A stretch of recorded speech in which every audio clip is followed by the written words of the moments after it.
They shoved her out at 8,000 feet. No shoot, no chance, no witnesses.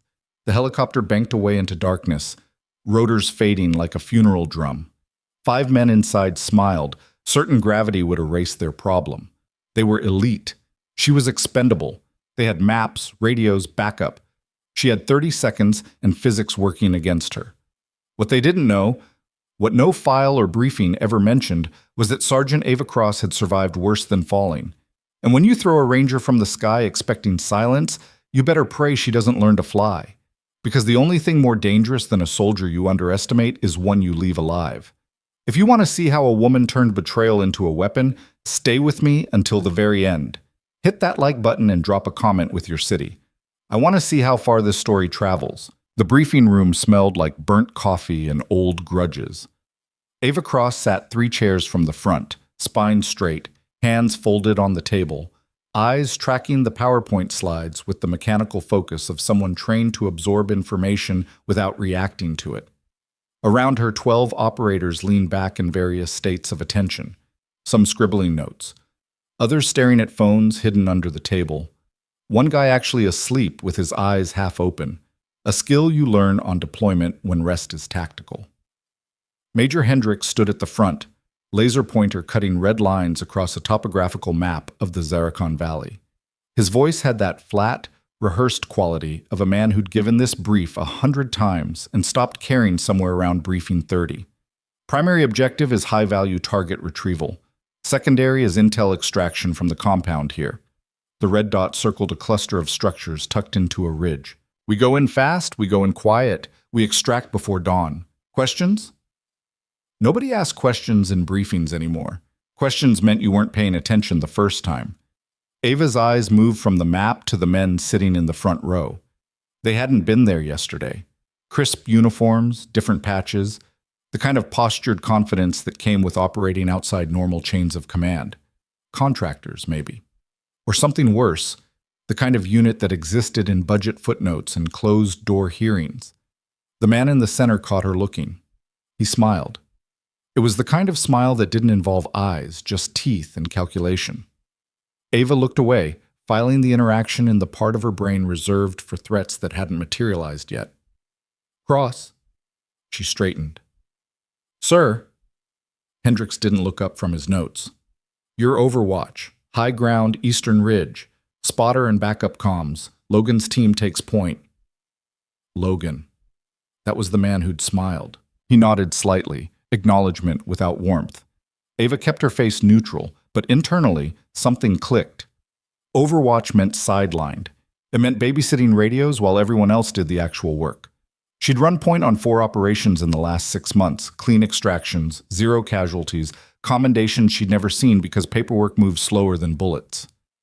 Understood, sir. Hendricks flipped to the next slide. Satellite imagery, thermal overlays, patrol patterns. Ava absorbed it all, but a different frequency hummed beneath her attention now. She tracked Logan in her peripheral vision. The way he leaned toward the man beside him, whispered something. The other man's jaw tightened. They were having a separate conversation inside the official one. Wheels up at 2100 hours, gear check at 1900, dismissed. Chairs scraped. Bodies moved with the efficient chaos of soldiers between missions, some heading for the armory, others toward the mess hall to carb load before a long night. Ava stayed seated, watching Logan's team file out. 5 men, moving in sync, the kind of unit cohesion that took years or money to build. Something on your mind, Sergeant? She turned. Captain Reeves stood in the doorway, arms crossed, expression unreadable. He was old-school infantry, the kind who'd come up through enlisted ranks and never forgot what it felt like to be overlooked. No, sir, just reviewing the LZ coordinates. Reeves studied her for a moment, then stepped inside and closed the door. The room suddenly felt smaller. You don't like this op. It wasn't a question. Ava chose her words carefully. I like intel that makes sense, sir. We've been tracking this HVT for 3 weeks. Suddenly we've got visiting operators and a 12-hour turnaround. Feels rushed. Rushed wins wars, Cross. Hesitation gets people killed. So does bad planning. Reeves' expression didn't change, but something shifted behind his eyes. Respect, maybe. Or concern. Logan's team has credentials that go higher than my pay grade. They're here because someone upstairs wants this done fast and clean. Our job is to support and not ask questions that don't have answers. He paused. You're Overwatch because I need someone I trust watching R6. Not because you're benched. Understand? Yes, sir. Good. Gear up. And Cross, he opened the door, cold air rushing in from the corridor. Trust your instincts out there. They've kept you alive this long. Then he was gone, boots echoing down the hallway. Ava sat alone in the empty briefing room, staring at the frozen PowerPoint slide. The compound, the valley, the 100 ways this could go wrong. She pulled out her phone and opened the encrypted message app. One contact, Bishops, her former team leader, now running ops out of Germany. She typed fast. New players on the op. Credentials above Reeves' clearance. Feels wrong. The reply came in seconds. Name? Logan. 3 minutes of silence, then, be careful. That name has ghosts attached. Ava stared at the screen. What kind of ghosts? The kind that erase witnesses. She deleted the conversation, pocketed the phone, and headed for the armory. Her hands didn't shake. They never did. But her heart rate ticked up, adrenaline priming her system for something her conscious mind hadn't fully accepted yet. This wasn't just another operation. This was a setup. Amount. The armory smelled like gun oil and controlled aggression. Ava moved through her gear check with the ritualistic precision of someone who'd done this enough times that muscle memory handled the details. M110 sniper rifle. Clean, zeroed, suppressor attached. Sidearm, 3 mags. Knife, fixed blade, edge sharp enough to split atmosphere. Plate carrier, trauma kit, IR strobes, backup radio. She worked alone at her station while Logan's team occupied the other end of the room, voices low, movements efficient. They weren't gearing up like soldiers. They were gearing up like exterminators. You always this quiet? Ava looked up. One of Logan's men stood 3 feet away, leaning against the rack, arms crossed. Young, maybe 25, but his eyes had mileage. Name tape read Garrett. I talk when there's something worth saying. Garrett grinned. Fair. Just making sure you're not one of those brooding sniper types who writes poetry between kills. I don't write poetry. Good. Poetry's for people with time to waste. He pushed off the rack. You ever work with contractors before? Depends on the contract. We're the friendly kind. Promise. Ava clicked her rifle case shut. I'll keep that in mind. Garrett's grin faded slightly. He studied her for a moment, then nodded and walked back to his team. Ava watched him go, tracking the interaction the way she'd track movement in a scope. Testing, probing, looking for reactions. She wasn't giving them any. By 20-30 hours, the tarmac was alive with pre-flight noise. Rotors spinning up, crew chiefs shouting over the engines, the organized chaos of machinery and human intention converging on a single point. 2 Black Hawks side by side, exhaust shimmering in the floodlights. Ava climbed into the second helo, taking the seat closest to the door. She secured her rifle, checked her comms, and settled into the vibration as the helicopter lifted off. Outside, the base fell away, lights shrinking to pinpricks, then vanishing as they climbed into moonless sky. She keyed her radio. Overwatch, comms check. Loud and clear, Cross, Reeves' voice, calm and distant. Copy. Logan's team filled the cabin across from her. 5 men, faces painted, expressions locked in that pre-mission focus where personality disappears and function takes over. Logan sat directly opposite, eyes closed, head tilted back against the hull, meditating or sleeping. With men like him, it was hard to tell the difference. The flight took 90 minutes. Ava spent it reviewing the map in her head, visualizing angles and distances, calculating windage and elevation for shots she might never take. At altitude, the air grew thin and cold. She regulated her breathing, keeping her core temperature stable, her mind sharp. 5 minutes. The crew chief's voice crackled through her headset. Ava opened her eyes. Logan was looking at her now, expression unreadable in the red cabin light. You good, Cross? Always? Overwatch is boring work. Just watch and report. Don't engage unless things go loud. That's the job. He nodded slowly. It is. Something in his tone didn't match his words. Ava felt it, pressure, like weather changing before a storm. She adjusted her grip on the rifle, subtle, instinctive. 2 minutes. Prepare for insertion. The helicopter banked hard, descending fast. Ava's stomach lifted. Through the open door, she saw the valley unfold below, jagged ridges, switchback trails, a river cutting silver through the darkness. Beautiful and lethal. The kind of terrain that swallowed people. 30 seconds. Logan's team stood in unison, checking gear, hands moving in synchronized patterns. Ava stayed seated. Overwatch inserted separately, different LZ, different timeline. Go, go, go! They jumped. 5 shadows vanishing into the night, fast ropes hissing, boots hitting dirt. The helicopter climbed again, banking east toward her insertion point. Ava watched the ridgeline approach, calculating her position relative to the compound. Then Logan's voice crackled through the radio. Overwatch, we've got a situation. Need you groundside now. New coordinates incoming. Ava's instinct screamed. Say again? Change of plan. New LZ, stand by. She looked at the crew chief. He was listening to a separate channel, face tight with confusion. Cross command says... The helicopter lurched. Ava's harness bit into her shoulders as they climbed sharply, then leveled out at a new altitude. Wrong altitude. Too high. What's going on? The crew chief didn't answer. He was staring at his console, hand hovering over controls he wasn't touching. Ava's hand moved to her harness release, but 2 of Logan's men were suddenly there, Garrett and another, bigger face she hadn't bothered learning. They moved fast, professional, no hesitation. Sorry, Cross. Garrett's hand slammed down on her harness release. The straps snapped open. Cold air exploded into the cabin as hands, steel-strong and merciless, shoved her toward the door. Ava twisted, trying to grab anything, but momentum and surprise had already stolen her leverage. Her fingers scraped metal. Her boots left the floor. Then she was falling. No parachute. No rope. Just wind and gravity and 8,000 feet of empty air between her body and the rocks below. Inside the helicopter, Garrett stepped back from the door, breathing hard. Logan appeared beside him, watching the darkness swallow her. Confirmed? Confirmed. She's gone. Logan keyed his radio. Overwatch is off the board, proceeding to primary objective. The crew chief stared at them, face pale, hands shaking. What the hell did you just...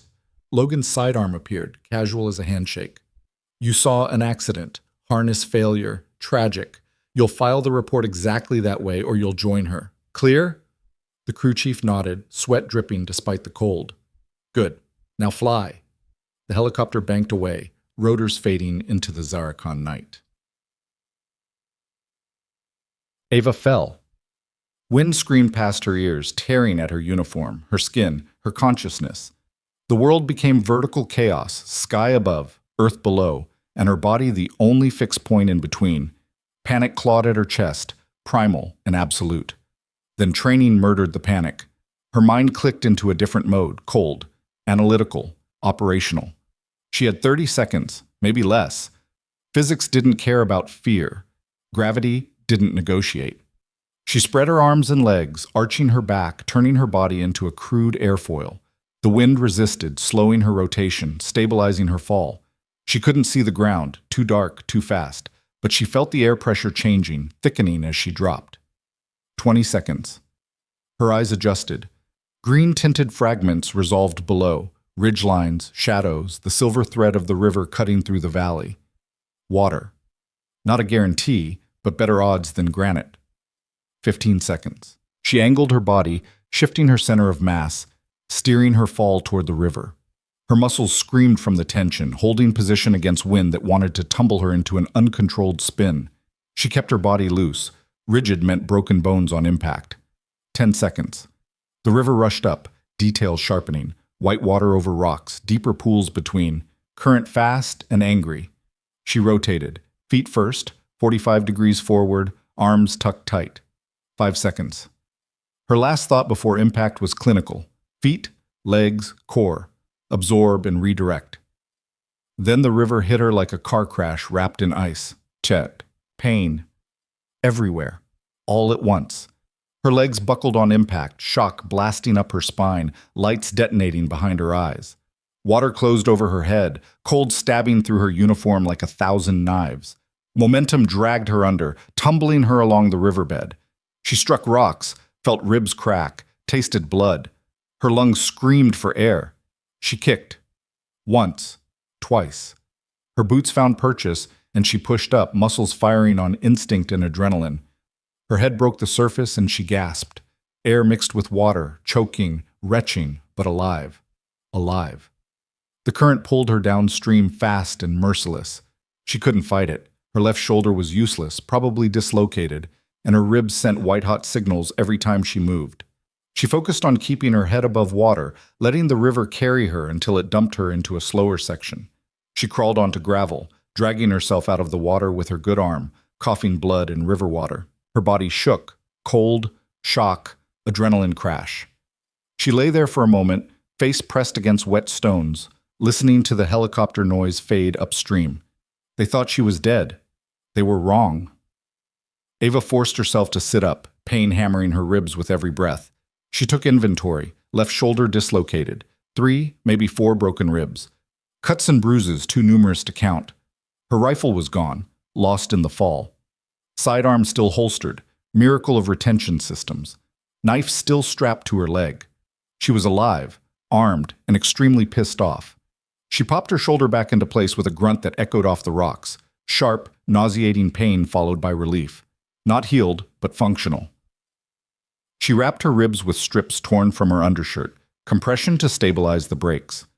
Field medicine. Ugly, but effective. Then she started walking.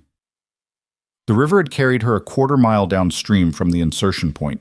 She moved carefully, testing each step, staying low, using shadows and terrain to mask her movement. Her body wanted to shut down, to curl up and wait for rescue. Rescue wasn't coming. She was alone in hostile territory with people who'd just tried to kill her. And somewhere in this valley, Logan's team was executing whatever mission was worth murdering a fellow soldier. Ava's jaw tightened. They'd made a mistake. Not throwing her out, that was just tactics. Their mistake was assuming the fall would finish the job. She pulled out her backup radio, checked the frequency. Dead. Water damage. She switched to her phone, cracked screen, but functional. No signal this deep in the valley, but the GPS still worked. She marked her position, oriented herself relative to the compound, 2 miles northeast. Rough terrain. At her current pace, 3 hours minimum. She had until dawn. Ava started moving, pain a constant companion but no longer in control. Her mind shifted into operational mode. Observe, adapt, survive. She'd been trained for this. Not the betrayal, not the fall, but the aftermath. Being alone behind enemy lines with nothing but skill and will. Rangers don't quit. They adapt. They endure. And when the time comes, they strike back. The valley transformed as she climbed. Down by the river, everything had been chaos. Water noise, slick rocks, limited visibility. Higher up, the terrain opened into switchbacks and ridges, sparse vegetation clinging to slopes, moonlight painting everything in shades of silver and threat. Ava moved like a ghost, each step calculated, weight distributed to minimize sound. Her ribs protested every movement, sharp reminders that her body was damaged goods held together by stubbornness and field dressing. She ignored the pain. Pain was information. She'd process it later. Ahead, a rock formation offered concealment and a vantage point. She climbed carefully, using her good arm, boots finding purchase on ancient stone. At the top, she crouched and scanned the valley. There, 2 miles out. Lights? Faint, IR signatures probably, but visible to her adjusted eyes. The compound. And somewhere between her position and those lights, Logan's team was moving. She checked her phone again. Still no signal, but the mapping app worked offline. She traced potential routes, identifying choke points and high ground. If she moved fast, pushed through the pain, she could reach an overlook position before they extracted. Why was she even considering this? She should be heading south, toward friendly territory, toward safety. But Reeves's words echoed in her head. Trust your instincts. Her instincts said this wasn't about the mission briefed in that room. This was about something else. Something worth killing over. and the only way to find out what was to get close enough to see. Ava started moving again, faster now, trading stealth for speed. The valley swallowed her and she let it, becoming part of the landscape. Another shadow among thousands. Another threat that wasn't supposed to exist.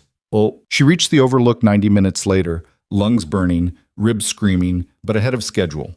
The compound sprawled below. 3 structures arranged in a defensive triangle. Walls made from local stone, corrugated metal roofs. No lights, no movement. Dead quiet. Too quiet. Ava found a position behind a fallen log, settled into a prone shooting stance, and pulled out her sidearm. Not ideal for distance work, but it was all she had. She scanned the compound through iron sights, looking for movement. Logan's team, approaching from the west, professional and coordinated. 5 shadows flowing across terrain like water. They hit the compound fast. Door breached, flashbangs, the choreography of close-quarters combat performed by experts. Ava waited. 30 seconds. A minute. 2. Then they emerged, moving faster now, urgent. No prisoners, no intel packages, just Logan and his team hauling. Ava's breath caught. Cases. 3 of them. Military grade, reinforced, the kind used for sensitive equipment or high-value cargo. This wasn't a retrieval operation. This was a heist. She watched them load the cases onto a small truck hidden in a nearby structure. Engine noise carried across the valley. They were leaving, mission complete, and nobody would ever know what they'd actually taken because the only witness was supposed to be dead at the bottom of a river. Ava's hand tightened on her sidearm. She could shoot.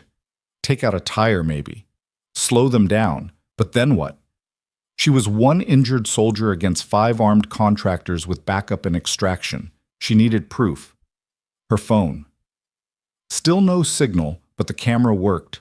She started recording. Grainy, long distance, but clear enough to show faces, show the cases, show the timeline. Logan stopped suddenly, turned, looked directly at her position. Ava froze. Impossible. She was 300 yards out, elevated, concealed. No way he could. He pulled out a radio. Spoke. 3 of his men broke off, moving toward her ridge. They knew. Ava didn't wait to figure out how. She pocketed the phone, rolled backward off the log, and started moving, fast, low, using the terrain. Behind her, voices called out. Flashlight beams cut through the darkness. They were hunting her. Again. But this time, she was ready. The chase lasted 20 minutes.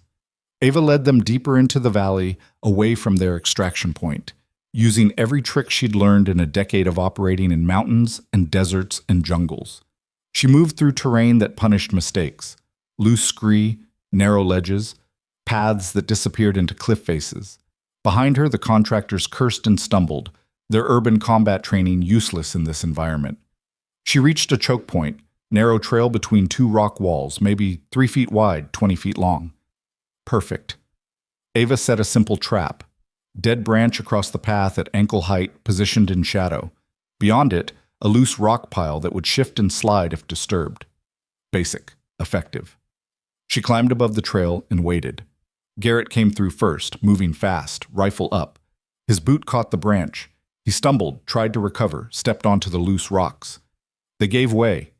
He went down hard, momentum carrying him into the rock wall. His knee bent wrong. The snap echoed. He screamed. The others converged, weapons raised, searching for a threat that wasn't there. Ava watched from above, silent, already moving to her next position. 1 down, 4 to go, but she couldn't keep running. Her body was failing, ribs grinding, shoulder throbbing, exhaustion turning her movements sloppy. She needed an advantage. She needed to change the game. Ava reached into her pocket and pulled out her phone. Still no signal, but she didn't need a signal. She needed bait. She found a position with good cover and clear sight lines, then activated the phone's flashlight. 1 quick pulse, visible for miles in this darkness. Then she waited.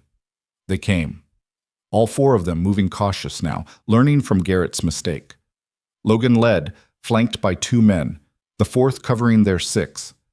Professional. Disciplined. Ava lay in shadow, controlling her breathing, counting heartbeats. When Logan reached the kill zone, she threw a rock, small, simple, landing 20 feet to their left. All 4 operators turned, weapons tracking the sound. Ava stepped out of cover and spoke. "Looking for me?" They spun. Logan's rifle came up. Ava didn't move. "I wouldn't. Your extraction window closes in 30 minutes. Garrett's injured. You're 2 miles from your truck. And I've already sent everything I recorded to people who'll ask uncomfortable questions." It was a bluff. Total, absolute bluff. But her voice didn't waver. Logan lowered his rifle slightly. "You sent nothing, no signal out here." "Delayed send. Uploads automatically when I hit coverage. Unless I cancel it, which I'm happy to do if we can talk like professionals." Silence. The valley held its breath. Logan smiled. Same smile from the briefing room. Teeth and calculation. "You're lying. Maybe. Want to risk your entire operation finding out?" His finger moved to the trigger. Ava's hand was already inside her jacket, wrapped around something they couldn't see. "I'm also holding a thermite grenade. Homemade. Unstable. I drop. It drops. And everything within 30 feet turns into evidence you can't bury. So here's what's going to happen." An explosion cut her off. Distant. Northeast. The compound. They all turned. Flames licked into the sky, orange and hungry. Someone had just destroyed the site. "Secondary team," Logan breathed. "Clean up." Ava understood then. They'd always planned to burn it, erase the evidence. And now that she'd delayed them, their cleanup crew had moved without them. "You're out of time," Ava said quietly. "Leave now, or explain to your bosses why you failed to extract before the fire drew attention." Logan's jaw tightened. He looked at his men, at the flames, at Ava. "This isn't over. It is for tonight." He stepped back, weapon still raised. "Move out." They disappeared into the darkness, moving fast toward their extraction. Ava waited until the sound faded, then collapsed against the rock wall, entire body shaking. No thermite grenade, just a rock wrapped in cloth. She'd bluffed 5 armed contractors with a rock. And won. Dawn found Ava on a ridge overlooking the burning compound, watching smoke rise into a sky turning purple and gold. Her phone finally found signal, weak, intermittent, but enough. She pulled up her messages. The video she'd recorded was still there, saved locally. She attached it to an encrypted message and sent it to Bishop's. "They tried to kill me. Got this instead. Need extraction and answers. Trust no one." The message sent. 1 bar, 2, delivered. Her phone died. Ava pocketed it and started walking south, toward friendly territory, toward answers, toward whatever came next. Her body was broken. Her trust was shattered. Her career was probably over. But she was alive. And she had proof. Behind her, the sun broke over the mountains, painting the valley in shades of fire and hope. Somewhere ahead, Logan and his team were escaping. For now. But Ava Cross had learned something in that fall, in that river, in that valley. Being underestimated wasn't a weakness. It was the most dangerous weapon she'd ever been given. And she was just getting started. The extraction point was 15 miles south through terrain that wanted her dead. Ava moved through dawn light like a damaged machine, each step a negotiation between will and biology.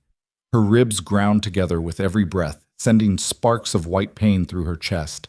The makeshift compression bandage had loosened during the night, and she could feel fluid building in her left lung, not catastrophic yet, but heading that direction. She'd survived the fall, survived the river, survived Logan. Now she just had to survive the walk.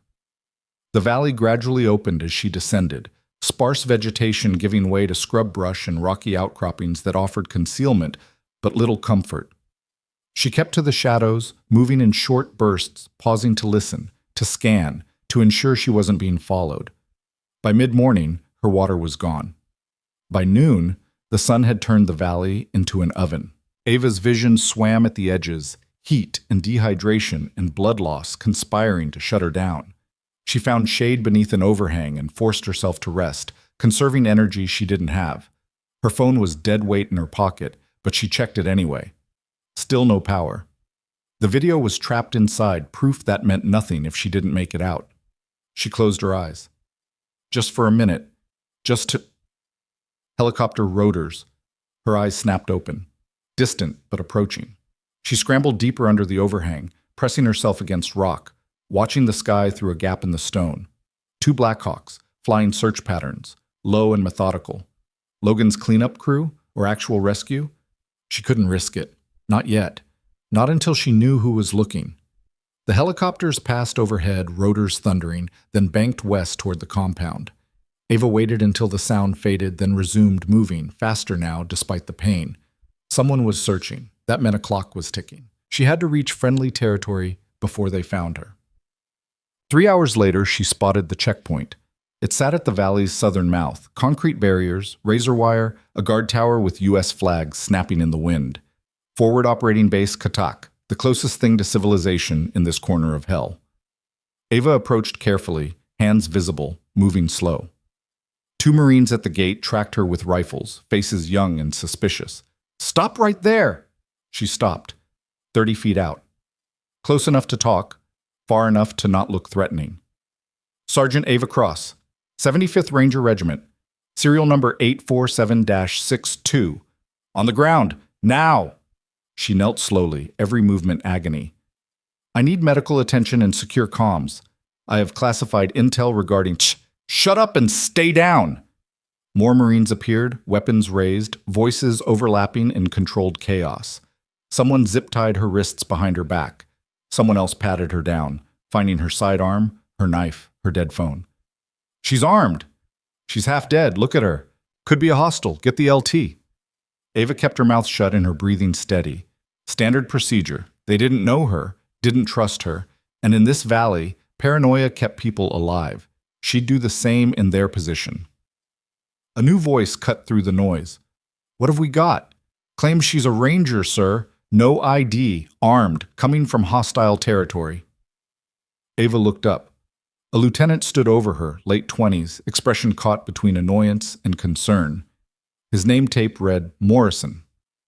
"Sergeant Cross, 75th Rangers, attached to Special Operations Task Force North. I was part of an operation last night that went bad. I need to speak with your commanding officer immediately." Morrison studied her. "Task Force North hasn't run ops through our sector in 2 weeks. Then your intel's outdated or compartmentalized. Either way, I need comms and medical. In that order." "You're in no position to give orders. I'm in a position to have information that people died trying to bury. So you can either help me or you can explain to whoever comes looking why you delayed a priority intelligence report." Morrison's jaw tightened. He gestured to the Marines. "Get her to medical. Keep her secured. Nobody talks to her without my clearance." They hauled her upright and half-carried, half-dragged her through the gate into the FOB. The base was small, maybe 200 personnel, mostly logistics and security. Ava registered details automatically. Defensive positions, vehicle park, comms tower. Enough capability to hold ground but not to project force. The medical tent smelled like antiseptic and old blood. A Navy corpsman, stocky, tired eyes, steady hands, looked up from paperwork as they brought her in. "Jesus, what happened to her?"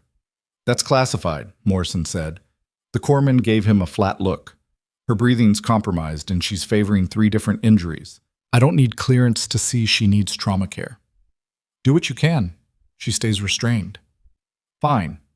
But if she codes because you're worried about security theater, that's on you." Morrison left. The Marines positioned themselves at the tent entrance, rifles at low ready, eyes on Ava. The corpsman cut away her makeshift bandages and whistled low. "You fall off a mountain?" "Helicopter." "Cute. Deep breath for me." She inhaled. Pain lanced through her left side. The corpsman's expression darkened. Broken ribs, possible punctured lung, dislocated shoulder that somebody popped back in without anesthetic. "You're running on fumes and spite. I'm recommending immediate medevac." "I need to make a call first." "You need to not die first." "The call prevents more people from dying, so unless you want that on your conscience, get me a secure line." The corpsman stared at her. Then he grabbed a field phone from the supply cabinet and slammed it down on the table beside her. 5 minutes. Then I'm sedating you whether you like it or not." Ava picked up the receiver with her good hand and dialed a number she'd memorized years ago. Bishop's direct line. 3 rings. 4. Yes? His voice, same as always, controlled, wary. It's Cross.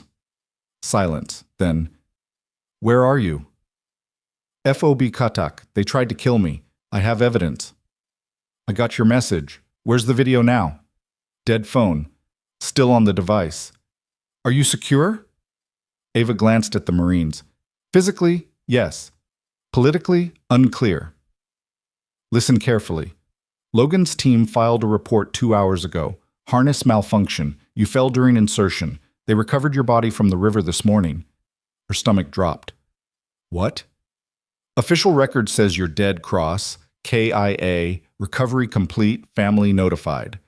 The tent walls seemed to contract. They faked my death. And if you surface now, you're either a ghost or a deserter. Either way, you're a problem they'll solve permanently. Ava's grip tightened on the phone. Then what do I do? Stay dead. I'm sending people. Don't trust anyone at that FOB until they arrive. And Cross, his voice softened slightly. I'm sorry about all of it. The line went dead. Ava set down the receiver, hands shaking. Dead. Officially killed in action. Her family thought she was gone. Her team. Everyone. The corpsman was watching her. Bad news? Complicated news. You in some kind of trouble? The kind we're telling you gets you killed too.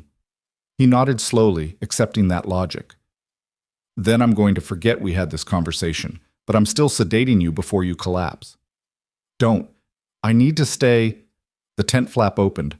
Morrison entered with another man, older, salt and pepper hair, colonel's insignia. His name tape read Vickers. Sergeant Cross, I'm Colonel Vickers, base commander. You've caused quite a stir.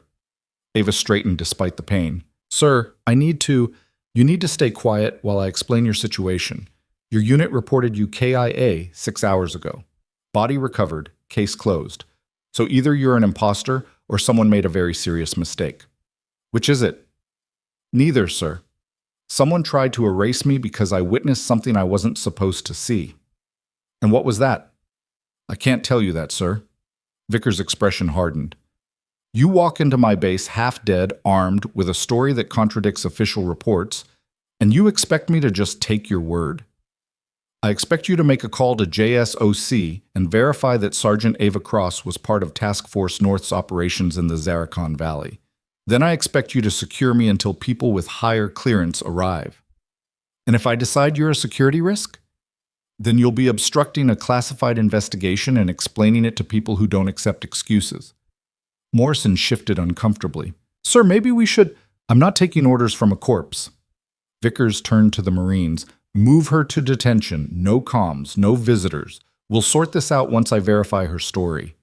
Sir, she needs medical treatment, the corpsman protested. She'll get it in detention. Move her.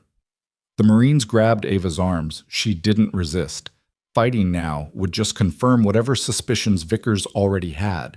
She let them lead her out, past rows of tents and suspicious stairs, to a concrete bunker at the base's edge.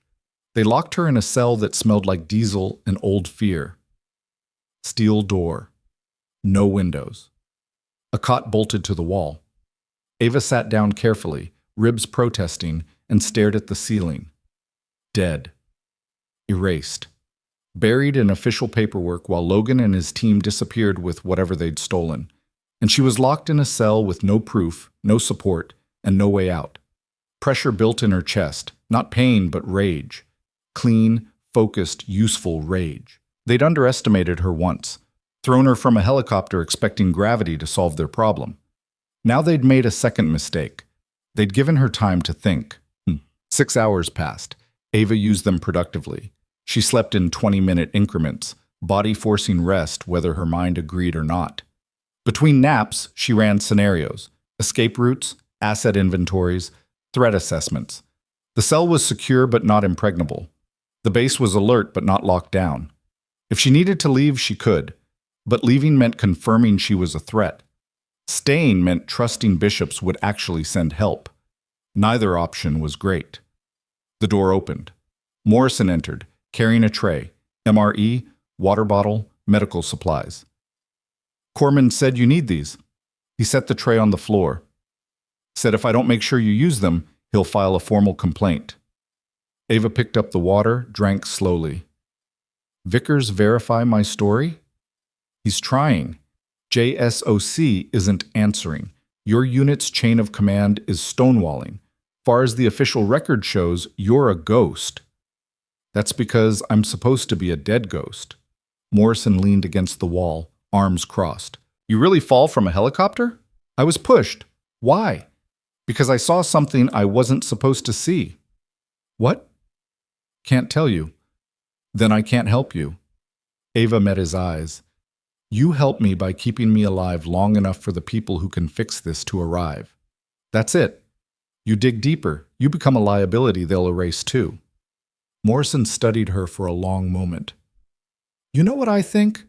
I think you're telling the truth, and that scares me more than if you were lying. Good. Fear keeps you careful. He pushed off the wall. Vickers wants you transferred to Bagram tomorrow. Says they have better facilities for handling unusual situations. Ava's stomach tightened. Bagram meant bigger base, more bureaucracy, more chances for Logan's people to make her disappear permanently. I can't go to Bagram. Not your call. Then make it your call. Delay the transfer. 24 hours. Why would I do that? Because you're already questioning the official story. Because your instincts are telling you something's wrong. And because if you're right, transferring me is signing my death warrant. Morrison's jaw worked. He wanted to argue, wanted to follow orders, but something in her voice, or maybe in his own gut, stopped him. 24 hours. That's all I can give you. It's enough. He left, locking the door behind him. Ava finished the water and forced down half the MRE. Her body needed fuel even if her stomach protested.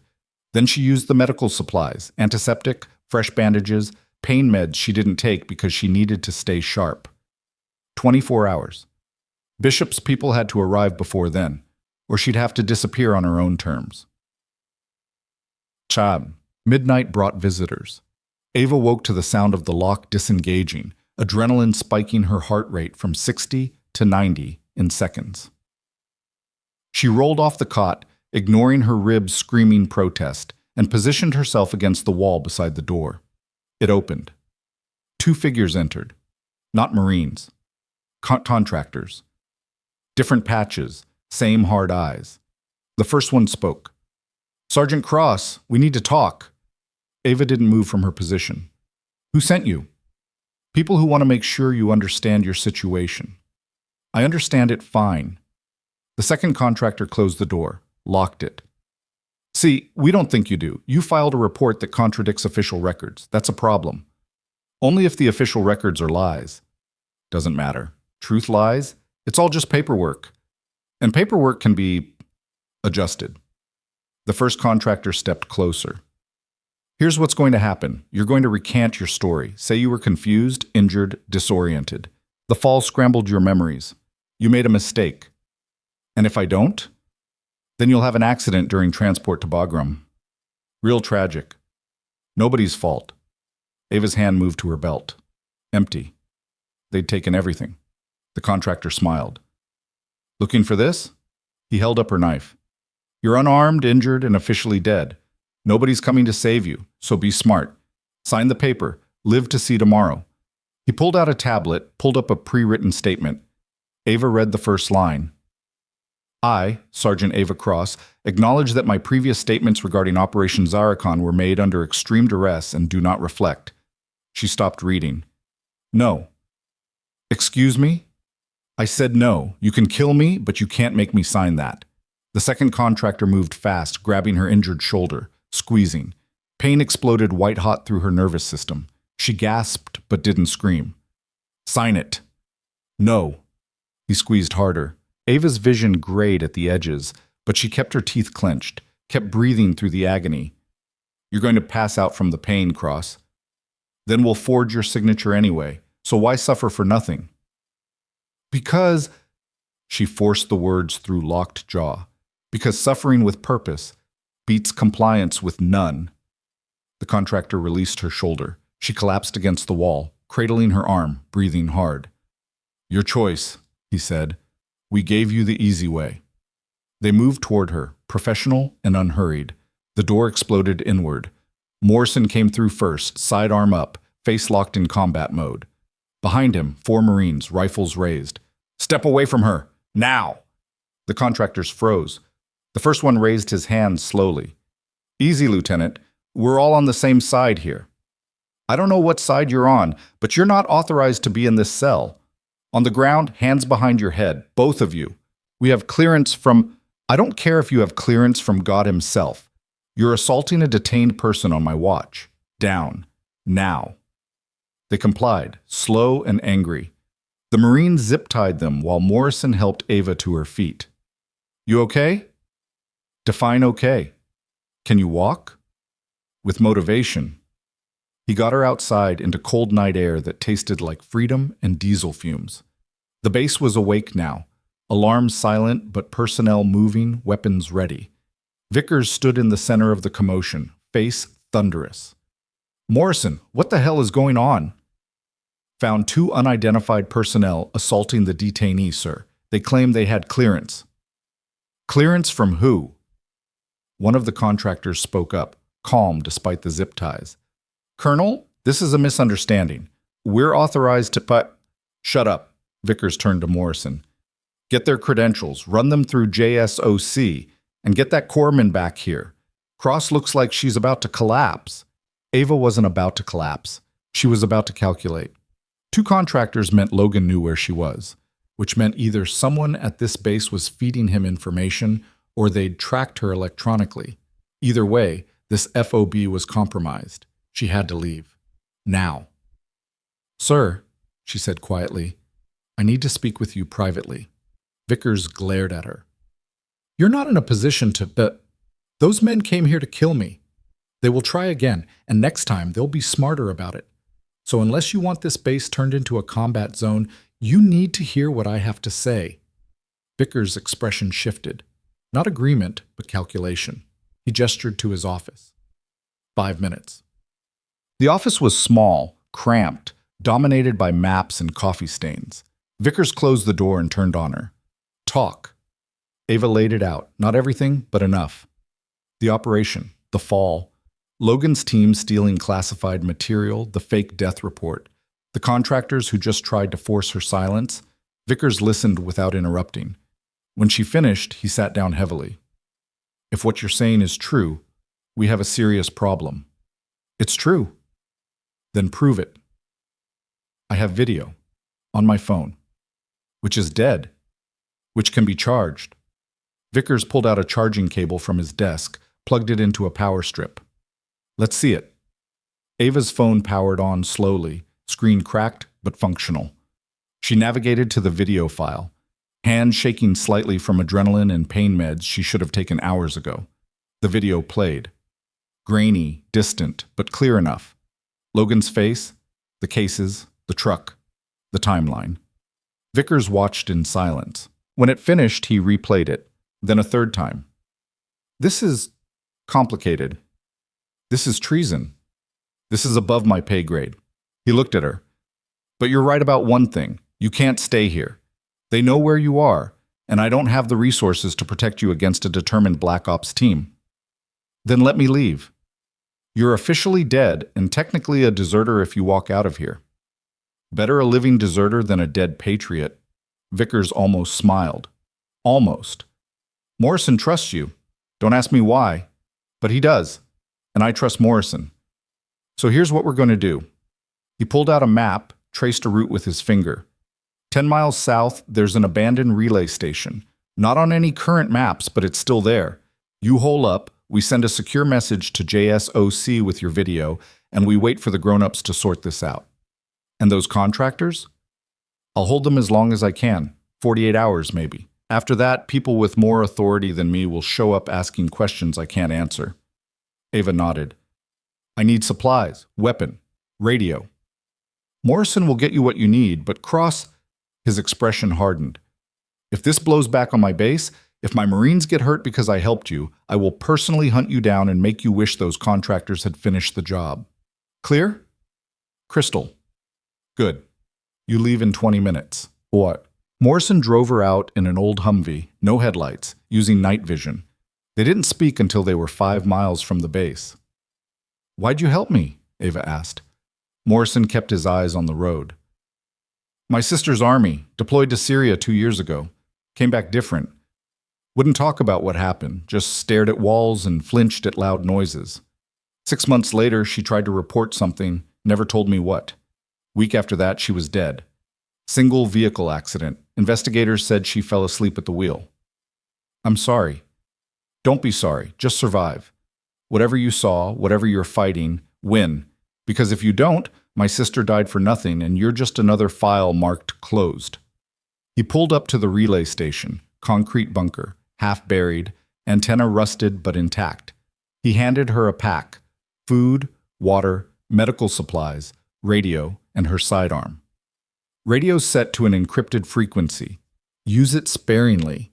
Vickers will monitor, but so might others." Ava took the pack. "Thank you." "Thank me by staying alive." He paused. "And Cross? Whatever happens next, you didn't just fall from that helicopter. You fought your way back. Remember that." He drove away, taillights disappearing into darkness. Ava stood alone outside the bunker, wind cutting through her torn uniform, ribs aching, shoulder throbbing, body demanding rest it wasn't getting. But she was alive, armed. And for the first time since the fall, she wasn't running. She was preparing. Inside the bunker, she set up a defensive position, clear sightlines, emergency exit routes, supplies organized for quick access.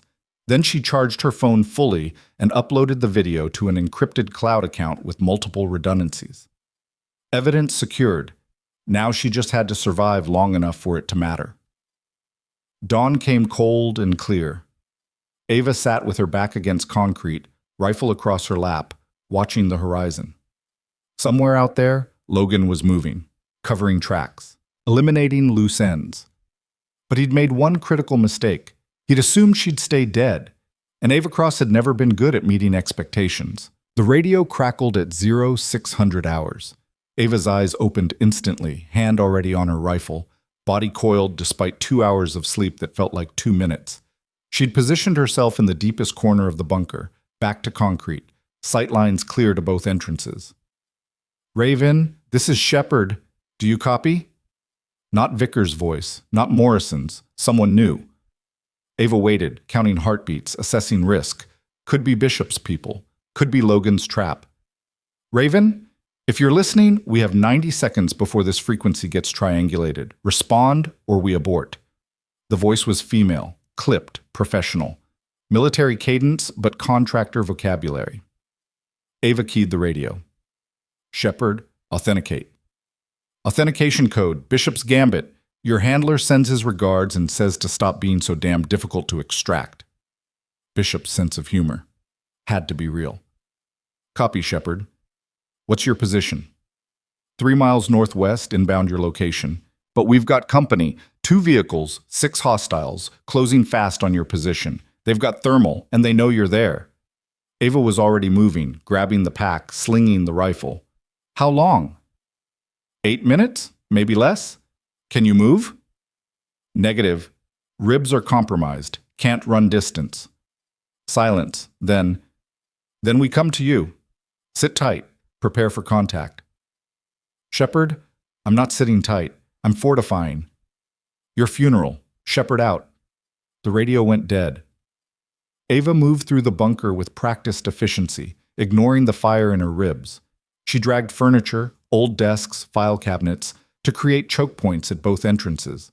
Not obstacles, just channeling. She placed her remaining supplies strategically: extra magazines, the medical kit, water, everything within arm's reach of her primary firing position. Then she settled behind an overturned desk, rifle mounted on the edge, and waited. 6 hostiles, 2 entrances, 8 minutes. The math wasn't great, but she'd worked with worse. Outside, the desert morning was silent except for wind scraping against rusted antenna. No birds, no vehicles. Just pressure building like a storm front moving in. 7 minutes.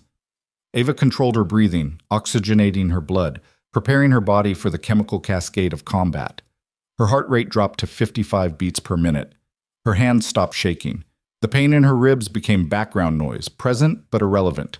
This was the state she'd spent a decade learning to access. Not calm, not fearless, just operational. A machine wrapped in damaged flesh. 6 minutes.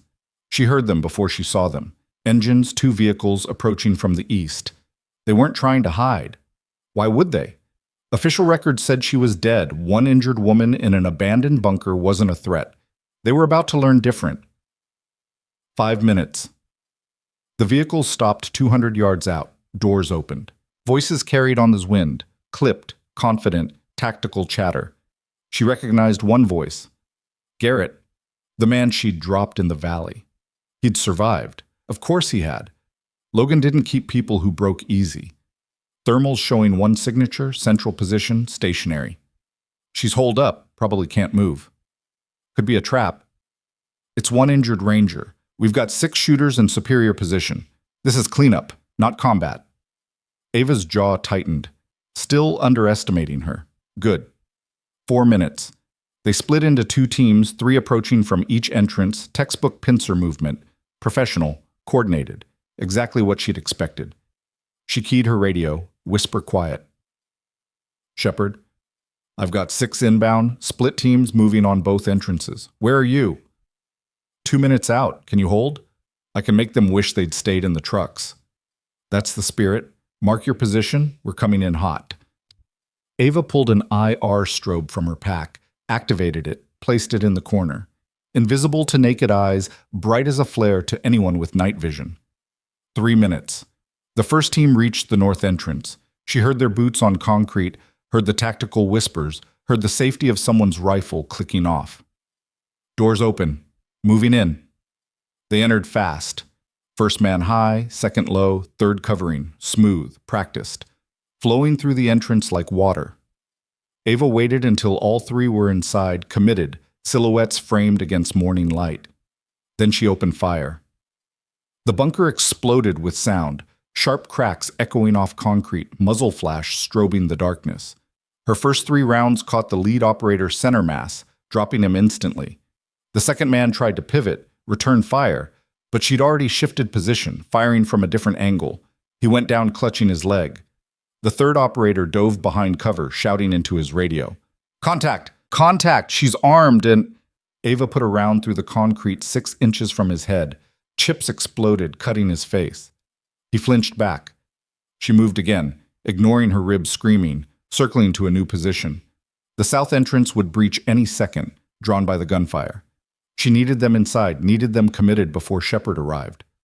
North team is down! Repeat! North team is… The south entrance exploded inward. Not breached, kicked. 3 operators poured through, weapons up, moving to support their compromised teammates. Ava waited 1 heartbeat. 2. Then she activated the surprise she'd rigged while they were still parking. The desk she'd positioned near the south entrance wasn't just cover. It was a pivot point. She'd tied paracord to its legs, run the cord along the wall to her position. 1 sharp pull, and the desk toppled sideways, crashing into the lead operator's path. He stumbled. His partner fired reflexively at the noise. The round sparked off metal, ricocheted, and someone screamed. Chaos. Beautiful, tactical chaos. Ava used it. She fired twice, both shots hitting the exposed flank of the second operator. He dropped. The third one spun toward her position, rifle tracking, but she was already moving, rolling behind new cover, pain lancing through her ribs like broken glass. Return fire chewed up the concrete where she'd been. Dust and chips filled the air. Shepard, I'm in contact. South entrance compromised. Need that extraction now. 30 seconds. Keep your head down. Ava didn't have 30 seconds. The remaining operators were regrouping, using proper cover now, no longer underestimating her. Garrett's voice cut through the chaos. Cross! You're surrounded! Give it up! She didn't answer. Talking was for people who had time. Instead, she grabbed her last flashbang, standard issue, borrowed from Morrison's supplies. She pulled the pin, counted 2 seconds, and lobbed it toward the south entrance. The explosion was light, and sound and overwhelming sensory chaos. The operators recoiled, blinded, ears ringing. Ava moved through the white light like a ghost, firing as she went. Controlled pairs, center mass, no wasted rounds. 1 operator down, 2. Garrett remained, stumbling backward, firing blind. His rounds went wide, high, chewing up ceiling tiles. "You're dead," he screamed. "You're supposed to be dead." "Turns out, I'm difficult to kill." She fired once.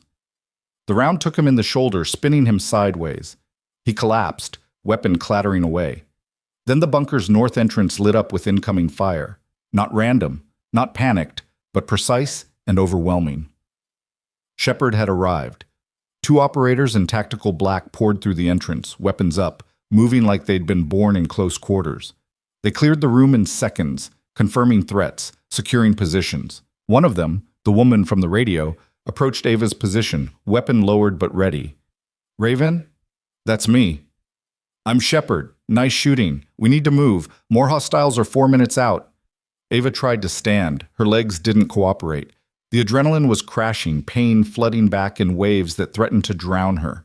Shepard grabbed her arm, steadied her. "Easy. Ribs?" "Among other things." "Can you walk?" "Can I stay conscious is the better question." "Then we carry you. Tack, get her gear. I've got her." The other operator, Tack apparently, grabbed Ava's rifle and pack while Shepard half-carried her toward the entrance. Outside, a armored SUV idled, engine running, rear door open. They loaded her in, slammed the door, and the vehicle launched forward before she'd even settled into the seat. Shepard climbed into the back beside her, pulling out a medical kit. "Where are you hit?" "Not hit. Fell 8,000 feet 3 days ago." Shepard stopped, stared at her. "You what?" "Long story, short version. They pushed me out of a helicopter without a parachute. I survived. They're upset about it." "Jesus Christ!" Shepard started checking her injuries with professional efficiency. "Broken ribs, dislocated shoulder, probable internal bleeding. You should be dead." "I've heard that a lot lately." The SUV swerved hard, tires screaming. Tack was driving like the world was ending, which it might be. Behind them, gunfire erupted, distant but closing. "They're persistent," Tack called from the front. "They're motivated," Ava corrected. "I have evidence of treason. They can't let me reach anyone who'll listen." Shepard injected something into Ava's arm. Morphine, probably, or something stronger. The pain dulled to a manageable roar. "Your handler said you had video. Where is it?" Ava pulled out her phone, cracked screen glowing.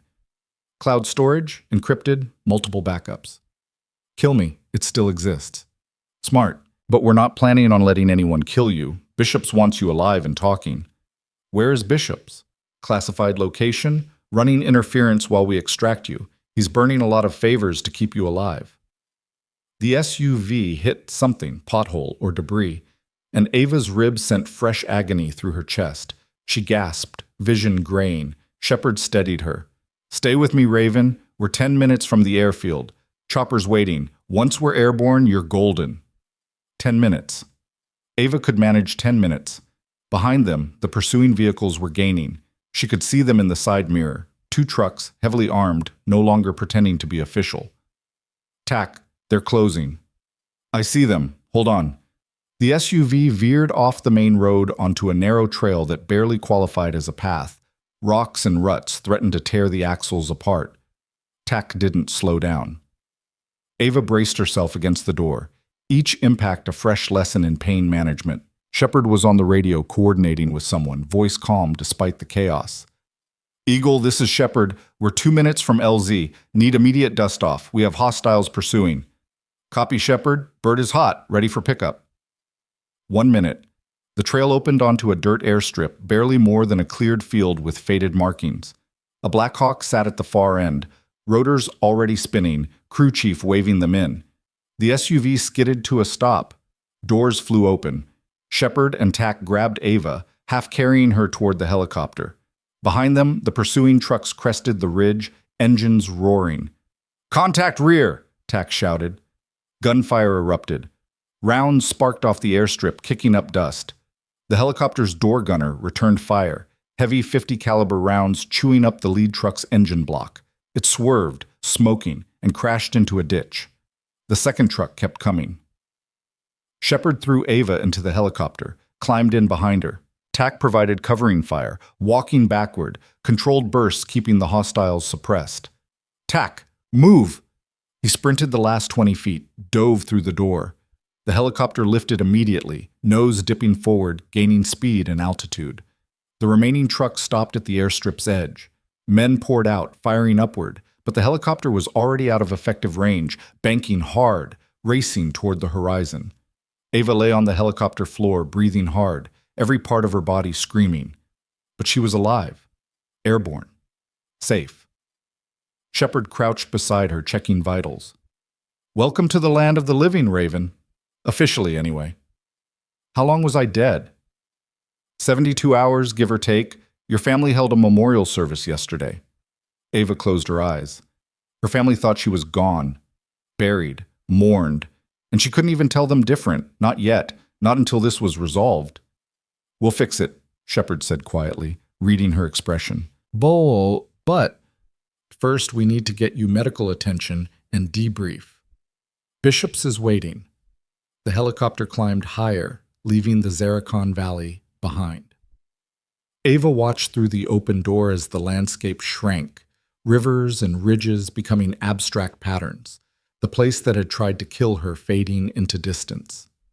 She'd survived the fall, survived the river, survived Logan's team, but the real fight hadn't started yet. The flight took 2 hours. Ava drifted in and out of consciousness, morphine and exhaustion pulling her under. When she finally woke fully, they were descending toward a base she didn't recognize, small, remote, no markings. "Where are we?" "Somewhere that doesn't officially exist," Shepard answered. "Bishop's operational playground. He runs assets through here that nobody's supposed to know about." They landed in a hangar, doors closing immediately, cutting off the outside world. Medical personnel were waiting, real doctors, not field corpsmen. They loaded Ava onto a stretcher despite her protests. "I can walk." "You can collapse," one of the doctors corrected. "Let us work." They took her to a medical bay that looked like it belonged in a major hospital, not a black site. X-rays, CT scans, blood work. 2 broken ribs, 1 fractured, mild pneumothorax, severe contusions, and dehydration that should have killed her. "You're remarkably intact for someone who fell from a helicopter," the doctor said, examining the scans. "How'd you survive the impact?" "River, physics, luck." "That's not luck, that's training in steel nerves. We're going to keep you overnight, stabilize the lung, monitor for complications." "I need to debrief." "You need to not die. Debrief can wait 6 hours." They sedated her despite her objections. When she woke, it was dark outside, and Bishop's was sitting beside her bed. He looked older than she remembered, more gray in his hair, more weight in his eyes. But his posture was the same, spine straight, hands folded, expression unreadable. "Welcome back, Cross." "Sir?" "You've caused quite a commotion. 2 dead contractors, 1 international incident, and a whole lot of people asking questions I'm not authorized to answer." "Did you get the video?" "I got it, analyzed it, verified it. It's damning. Logan and his team stole classified weapons prototypes worth $200 million. They've already sold them to parties unknown." Ava's stomach tightened. "Weapons prototypes?" "Next-generation targeting systems, the kind that turn dumb munitions into precision strikes. In the wrong hands, they're a strategic nightmare." "Where's Logan now?" "Disappeared. His whole team vanished 6 hours after the operation. Current theory is they're in a non-extradition country counting their money." "So they win?" Bishop's leaned forward. "Not if we get them first. That's why I need you alive and talking. You're the only witness who can testify to what happened. Your video is evidence, but your testimony is what builds the case." "My family thinks I'm dead." "I know. I'm sorry. But if we reveal you're alive before we have Logan in custody, his employers will send better people than those contractors. People who won't fail." Ava stared at the ceiling. "So I stay dead?" "For now, until we clean this up, then you get your life back, your family back, everything." "And if you can't catch Logan?" Bishop's expression hardened. "Then we make sure his employers understand that coming after you means war. But I'd rather catch him, prove the system works, show that traitors don't win." He stood, adjusted his jacket. "Rest. Heal. In 3 days, you'll give a full debrief to a classified panel. After that, we'll decide next steps." "And if I don't want to stay dead?" If I want to go after Logan myself? Bishops almost smiled. Then I'd say you're exactly the kind of soldier I trained you to be. But I'd also say patience wins more battles than aggression. Trust the process, Cross. We'll get him. He left, boots echoing down the corridor. Ava lay alone in the medical bay, machines beeping softly, monitoring her damaged body. She was alive, safe, protected, and absolutely furious. Logan was out there somewhere, rich and free, while she was trapped in a black site pretending to be dead. The system Bishops believed in had failed. The chain of command had failed. Official channels had failed. But Ava Cross hadn't failed. She'd survived 8,000 feet of empty air and 3 days of hell. She'd fought her way out of a valley that wanted her dead. She'd turned underestimation into a weapon and pressure into power. And she was just getting started. 3 days until the debrief. 3 days to heal. 3 days to plan. Logan thought he'd won by erasing her. He was about to learn that ghosts make the most dangerous enemies, because the dead don't follow rules. And Ava Cross had just decided she was tired of playing by them. The next 72 hours blurred together. Medical treatments, physical therapy, debriefs with people whose faces she'd never see again. She told the story repeatedly, the fall, the survival, the evidence. Each time, the panel took notes, asked questions, showed no emotion. On the third day, Bishops returned. The panels made a decision. Ava sat up carefully, ribs still taped but healing. And? You're officially reinstated, effective immediately. The death report has been classified as operational cover. Your family will be notified you're alive but on classified assignment. Relief flooded through her. When can I contact them? Not yet. Logan's employers are watching. Any contact could compromise you. The relief curdled into frustration. So I'm still a ghost. You're an asset. There's a difference.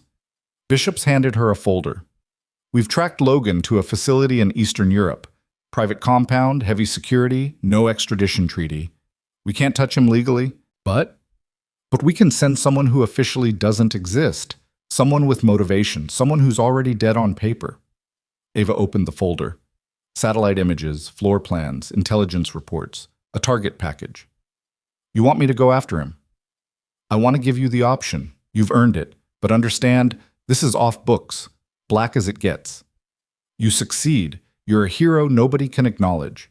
You fail, you're a cautionary tale nobody will remember. Ava studied the images.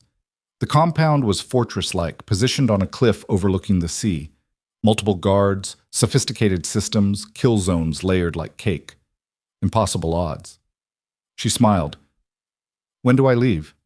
Bishops nodded slowly, something like pride in his eyes. 48 hours. You'll have a team, Shepard's crew, best I've got. They'll get you in and out. And Logan? That's your call, capture or kill. Either way, he doesn't walk away. Ava closed the folder. He won't. Bishop stood. One more thing. The contractors who tried to force you to recant, they've been questioning them. One of them broke, gave up names, accounts, the whole network. Logan wasn't working alone. This goes higher than we thought. How high? High enough that people are nervous. High enough that making you officially alive again puts targets on backs in Washington. So they want you to stay dead a little longer, until we cut the head off this snake. Ava's jaw tightened. I'm tired of being dead. Then make it count. Take down Logan and his network. Give us evidence we can use. Then you get your life back, clean, no shadows. He left her alone with the folder and her thoughts. 48 hours. Then she'd step back into the operational world, not as Sergeant Ava Cross, but as something else. Something they'd created when they pushed her from that helicopter. A weapon they couldn't control. A ghost they couldn't kill. A woman who'd learned that being underestimated was the most dangerous gift you could give a soldier who refused to quit. Logan had thrown her away, expecting silence. He was about to get thunder. Ava spent the next 48 hours preparing to become someone else's nightmare. The base's armory was extensive, walls lined with weapons from 3 continents, gear that didn't appear in any official inventory. Shepard stood beside her, cataloging equipment with the efficiency of someone who'd done this 100 times. You'll want the suppressed MK-18 for close work, Shepard said, pulling a compact rifle from the rack. Subsonic rounds, minimal signature. Good for confined spaces. Ava checked the action, smooth and well-maintained. What about exfil? Fast boat waiting 2 clicks offshore. We hit the compound at 0300 local, extract before dawn. In and out, 20 minutes max. And if it goes loud, then we adapt. But the plan is surgical. Logan thinks he's untouchable in that fortress. We use that confidence against him. Tack entered carrying a tactical vest bristling with magazines and equipment. Intel update. Logan's expecting a shipment tonight, probably buyers for the prototypes. Security will be elevated but focused outward. Creates a window. Ava absorbed the information, mind already mapping approach vectors and contingencies. How many guards total? 12 outside, 6 inside, plus Logan and 2 of his original team. The other 2 are confirmed dead. 1 in a car accident in Prague, 1 from a drug overdose in Berlin. Accidents? Ava's voice was flat. Very convenient accidents, Tack agreed. Logan's cleaning up loose ends, which means he'll be paranoid. Cameras everywhere, multiple checkpoints, safe rooms. Good. Paranoid people make mistakes. Shepard handed her a small device, matte black, thumb-sized. Jammer kills all wireless signals in a 50-meter radius. Planet near their security hub gives us 90 seconds before backup systems kick in. 90 seconds isn't much. It's enough if you're fast. Shepard's expression was unreadable. Bishop's briefed us on your fall. 8,000 feet, no shoot, survived. That true? Ava met her eyes. Every word. Then you're either the luckiest person alive or the most skilled. I'm betting on skilled. Luck ran out the moment they pushed me, Tack grinned. I like her. She's got that burn too many times to care about burning back energy. Focus, Shepard said, but her tone carried approval. We leave in 6 hours. Get rest. You'll need it. Ava nodded and headed to her quarters. Small room, military issue cot, no decoration. She lay down, but didn't sleep. Instead, she stared at the ceiling and thought about Logan. He'd looked her in the eye on that helicopter, smiled, given the order that sent her into the void. In 6 hours, she'd return the favor. Then, the transport plane was a ghost itself. No markings, no identification, flying routes that didn't officially exist. Ava sat in the cargo bay beside Shepard and Tack, checking gear for the 3rd time. Across from them, 2 more operators, Rook and Hayes, ran through final prep with quiet efficiency. 5 minutes to drop zone, the pilot's voice crackled through the intercom. Ava stood, testing her ribs, still tender but stable. The doctors had cleared her for light duty. This wasn't light duty, but she'd stopped caring about official recommendations around the time someone tried to murder her. Shepard moved beside her. You good? Better than good. If your ribs give out mid-op, they won't. But if they do... Ava strapped on her plate carrier, cinched it tight. Then I'll finish the mission anyway. I didn't survive falling from the sky to fail now. The plane banked hard. The rear ramp began opening, cold sea air rushing in.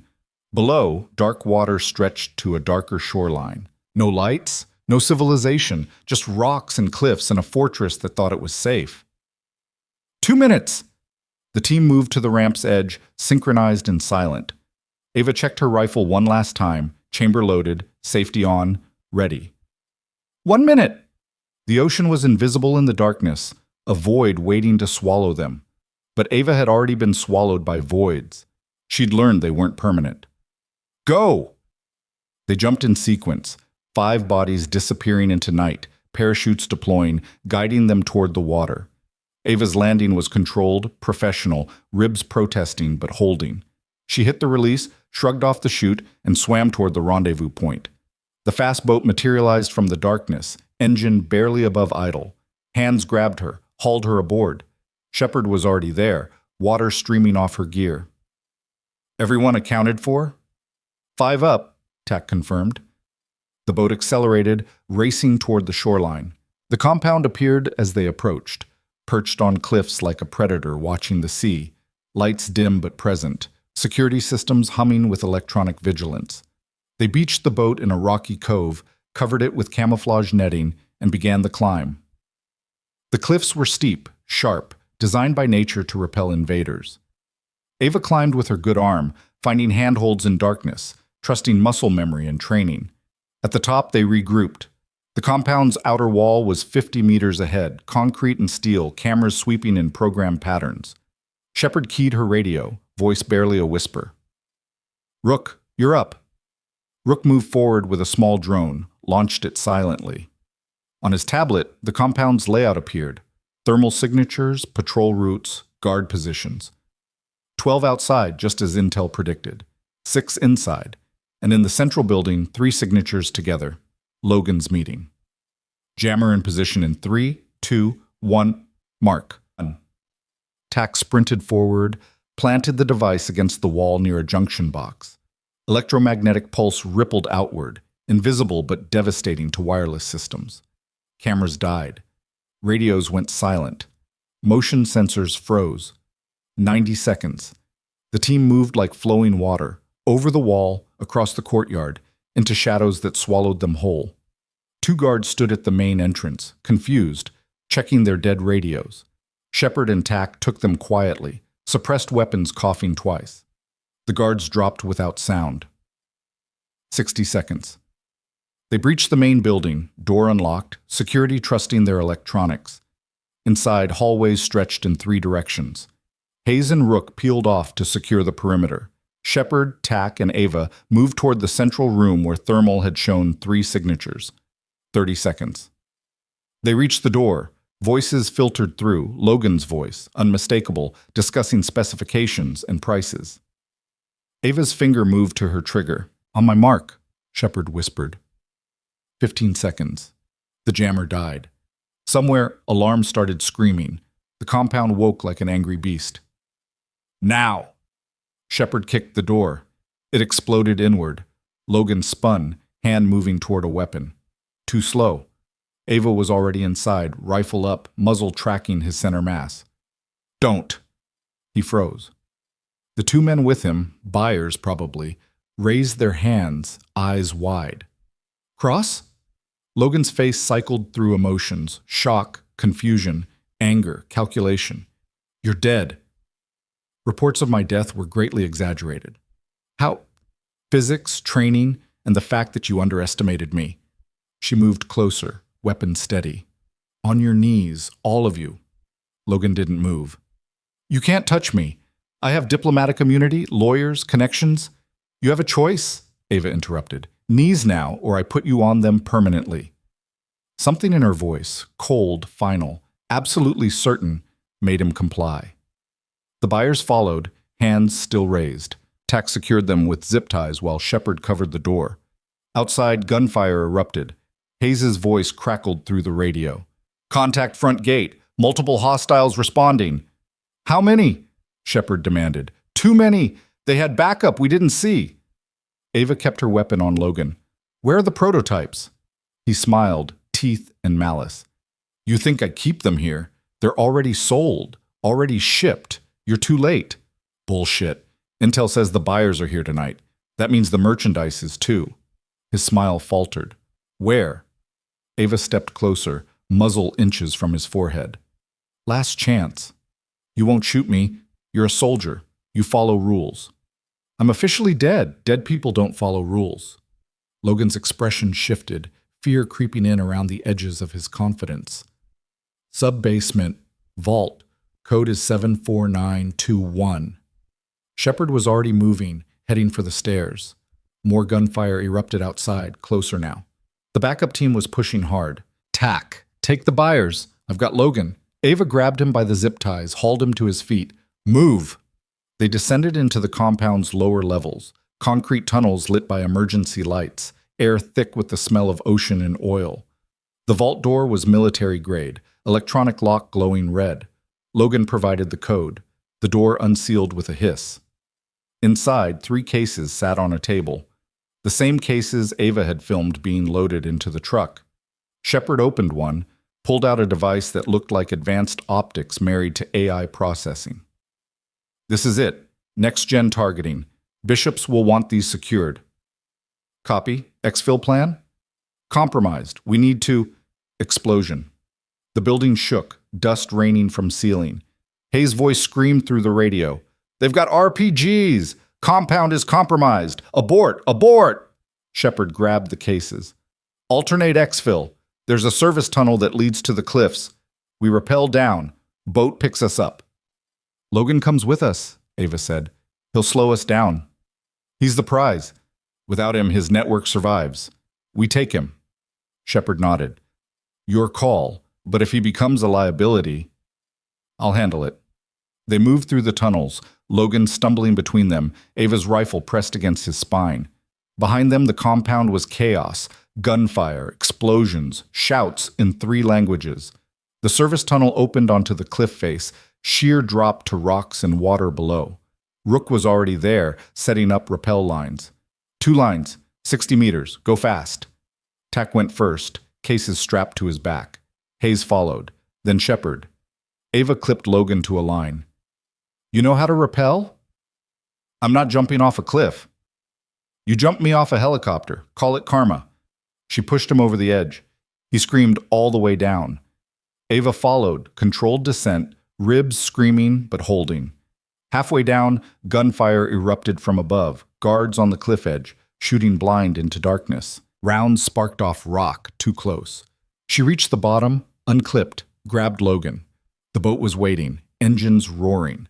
They piled in, Shepard at the helm, pushing the throttle to maximum. The compound receded, flames visible now, sirens wailing. They'd hit it hard, extracted the objective, and escaped. Mission success. Ava sat across from Logan, weapons still trained on him. He looked small now, wet, defeated. "You can't prove anything," he said. "My lawyers will. Your lawyers can visit you in federal prison. We have the prototypes. We have your buyers. And we have you." She leaned forward. "But most importantly, we have my testimony, every detail, every crime, every name. They'll never believe you over me. I have credentials, reputation. You had those things. Now you're just a traitor who tried to kill a fellow soldier and failed." Ava's voice was ice. "See, the thing about pushing someone out of a helicopter is you better make sure they don't survive. Because survivors talk, and I'm very talkative."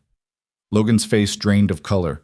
The boat raced through darkness, putting miles between them and consequences.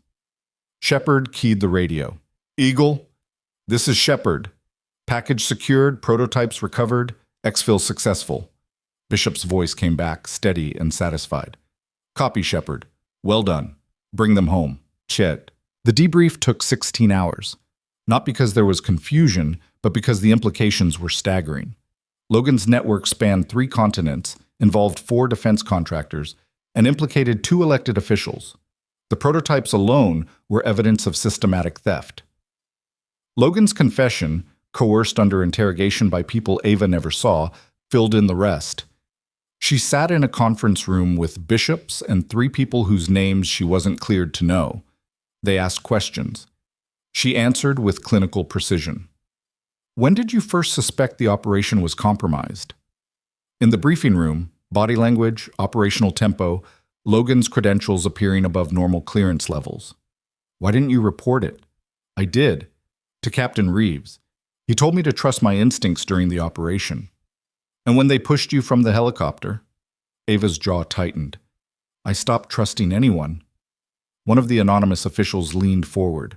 "Sergeant Cross, you've been through significant trauma. You survived an attempted murder, operated alone in hostile territory, and conducted an unauthorized extraction operation. Some would say you exceeded your authority. Some would say I did my job while everyone else was filing paperwork." Bishops cleared his throat. "Cross, no, sir. Respectfully, I fell 8,000 feet because official channels failed. I nearly died in detention because official channels failed. I only survived because I stopped waiting for permission and started taking action." She looked at each official in turn. "So if you want to reprimand me for exceeding authority, go ahead. But Logan's in custody because I did.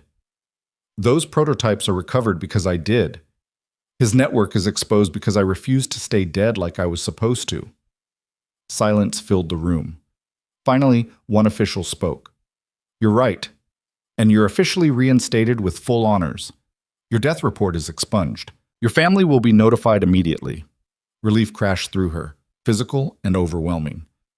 Furthermore, another official continued, you're being recommended for commendation.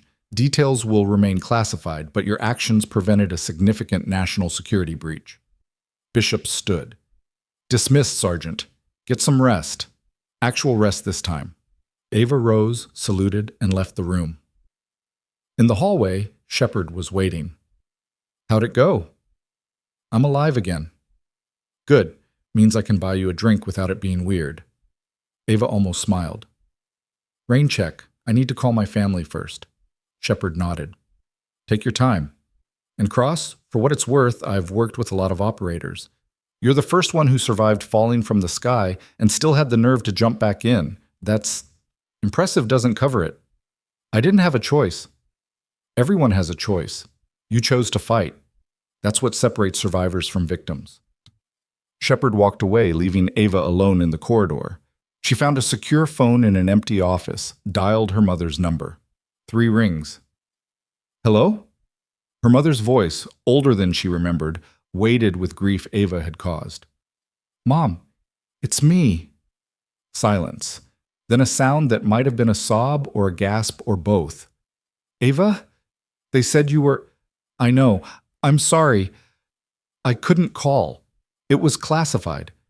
You were dead. They had a service. Your father couldn't. He hasn't been the same. Guilt twisted in Ava's chest. I'm sorry. I'm so sorry. But I'm alive. I'm safe. And I'm coming home soon. When? I don't know yet. But soon. I promise. They talked for 20 minutes. Her mother crying, asking questions Ava couldn't fully answer, expressing relief and anger and love in equal measure. When they finally hung up, Ava sat alone in the office, exhausted in ways sleep couldn't fix. She'd survived the fall, survived the valley, survived Logan, but surviving her family's grief? That would take different strength. Bishops found her an hour later, still sitting in the office, staring at the phone. Your mother okay? As okay as someone can be after mourning their daughter unnecessarily. He sat down across from her. I know it's not enough, but I'm sorry. For all of it. The operation, the betrayal, the deception required to keep you alive. It worked. That's what matters. Does it? Bishops leaned back. You asked me once what kind of ghost Logan had attached to his name. Want to know the truth? Ava looked up. Always. Logan wasn't always like this. 10 years ago, he was one of us. Good soldier, strong leader, believed in the mission. Then he ran an operation in Yemen, went bad, lost his whole team. Command blamed him, buried his career. He went private sector, got bitter, started bending rules, then breaking them. That doesn't excuse what he did. No, but it explains it. He stopped believing the system worked, so he decided to work the system. Bishops met her eyes. Don't let that happen to you, Cross. Don't let this betrayal turn you into what he became. I won't. You sure? Because you've got every reason to be angry, to distrust command, to go rogue. Ava was quiet for a moment. I am angry, but I'm also still here, still following orders, still wearing the uniform. Logan forgot what that meant. I won't. Bishops nodded slowly. Good. Because I have an offer for you. Sir? You've proven you can operate independently, adapt under pressure, and survive impossible situations. Those are rare skills. My unit, the one that officially doesn't exist, we could use someone like you. Black Ops? Blacker than black, the missions that can't be acknowledged, the operations that prevent wars instead of fighting them. He paused. It's dangerous. It's lonely. And it requires you to be officially dead more often than alive. But it also means you're making a difference where it matters most. Ava considered it. Part of her wanted normal, regular deployments, standard operations, a life that didn't involve falling from helicopters or fighting ghosts. But another part, the part that had been forged in that fall, tempered in that valley, sharpened by betrayal, knew normal was over. I'll think about it. Fair enough. You've earned time to decide. Bishop stood. One more thing. Logan's sentencing hearing is in 6 weeks. You'll need to testify. Are you ready for that? Putting him away? I'm more than ready. It won't be easy. His lawyers will attack your credibility, question your judgment, try to make you the villain. Let them try. I fell 8,000 feet and lived. Their words can't hurt me. Bishop smiled, genuine this time, proud. No, I don't suppose they can. Won't. 6 weeks later, Ava stood in a federal courtroom wearing her dress uniform, ribbons aligned, posture perfect. Logan sat at the defense table, expensive suit, expensive lawyers, but his eyes were the eyes of a man who knew he'd lost. The prosecutor called her to the stand. She swore the oath, sat down, and began her testimony. She described the operation, the betrayal, the fall. Described the river, the survival, the evidence. Described Logan's confession, his crimes, his network. The defense attorney tried to shake her. Sergeant Cross, isn't it true you've undergone significant psychological trauma? Yes. And isn't it possible your memories of these events are confused? No. How can you be certain? Because I have video evidence, corroborating testimony, and physical evidence. And because when someone tries to kill you, you tend to remember the details. Objection. Argumentative. Sustained. The witness will... I'll rephrase, Ava interrupted, looking directly at Logan. The defendant ordered my execution. I survived. That's not trauma speaking, that's fact. The jury deliberated for 4 hours. Guilty on all counts. Logan was sentenced to 35 years in federal prison, no parole.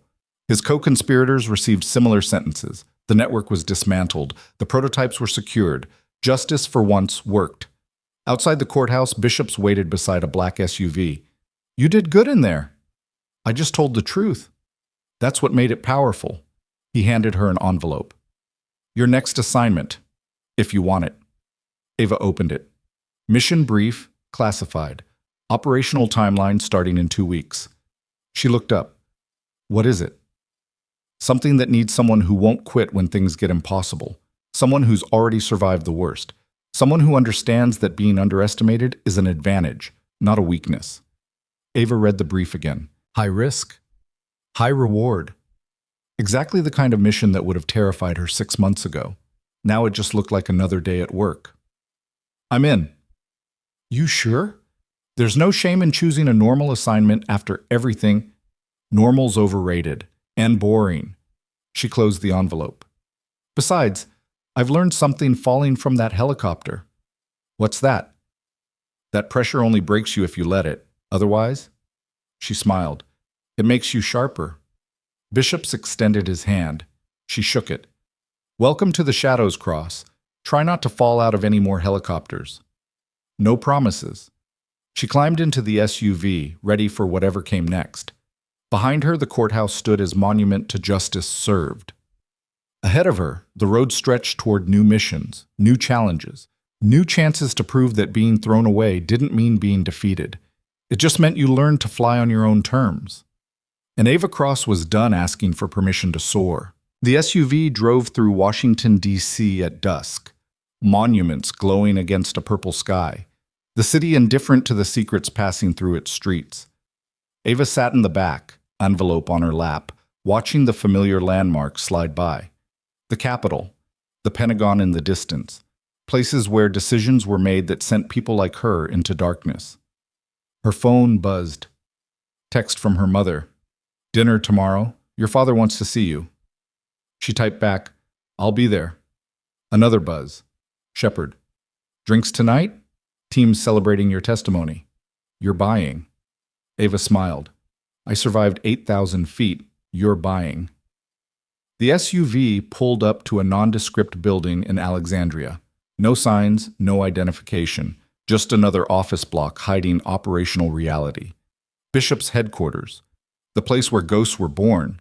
She rode the elevator to the 4th floor, walked down corridors that smelled like coffee and classified ink, and entered a conference room where her new life waited. Shepard, Tack, Rook, and Hayes sat around a table covered in mission documents. They looked up as she entered.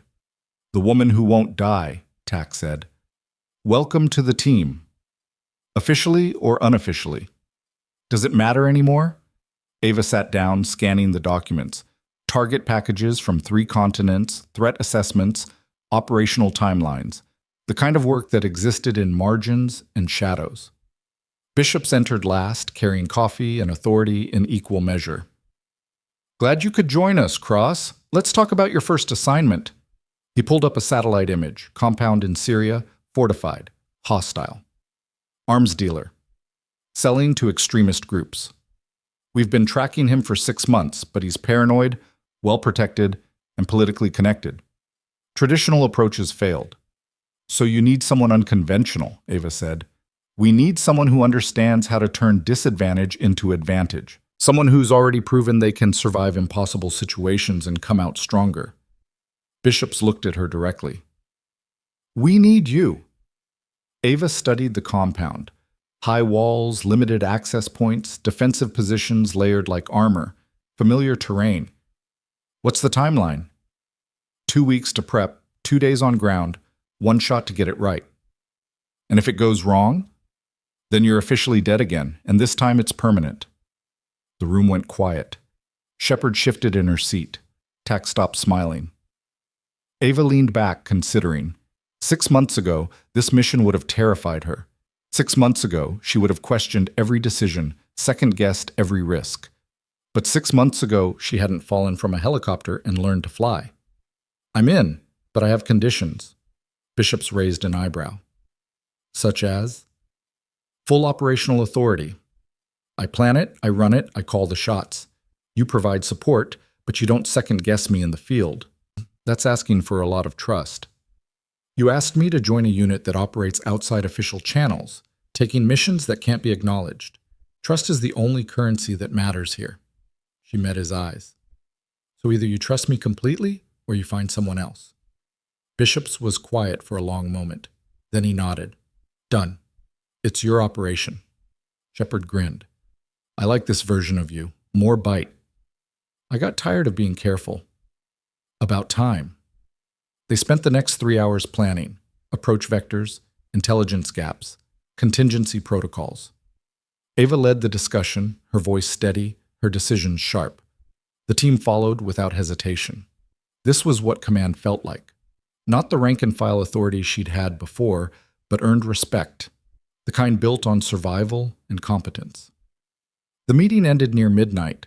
As the team filed out, Bishops gestured for Ava to stay. "Walk with me." They left the building, stepping into cold night air. Washington spread out around them, lights twinkling like artificial stars. "You've changed," Bishops said. "People tend to change when you push them out of helicopters."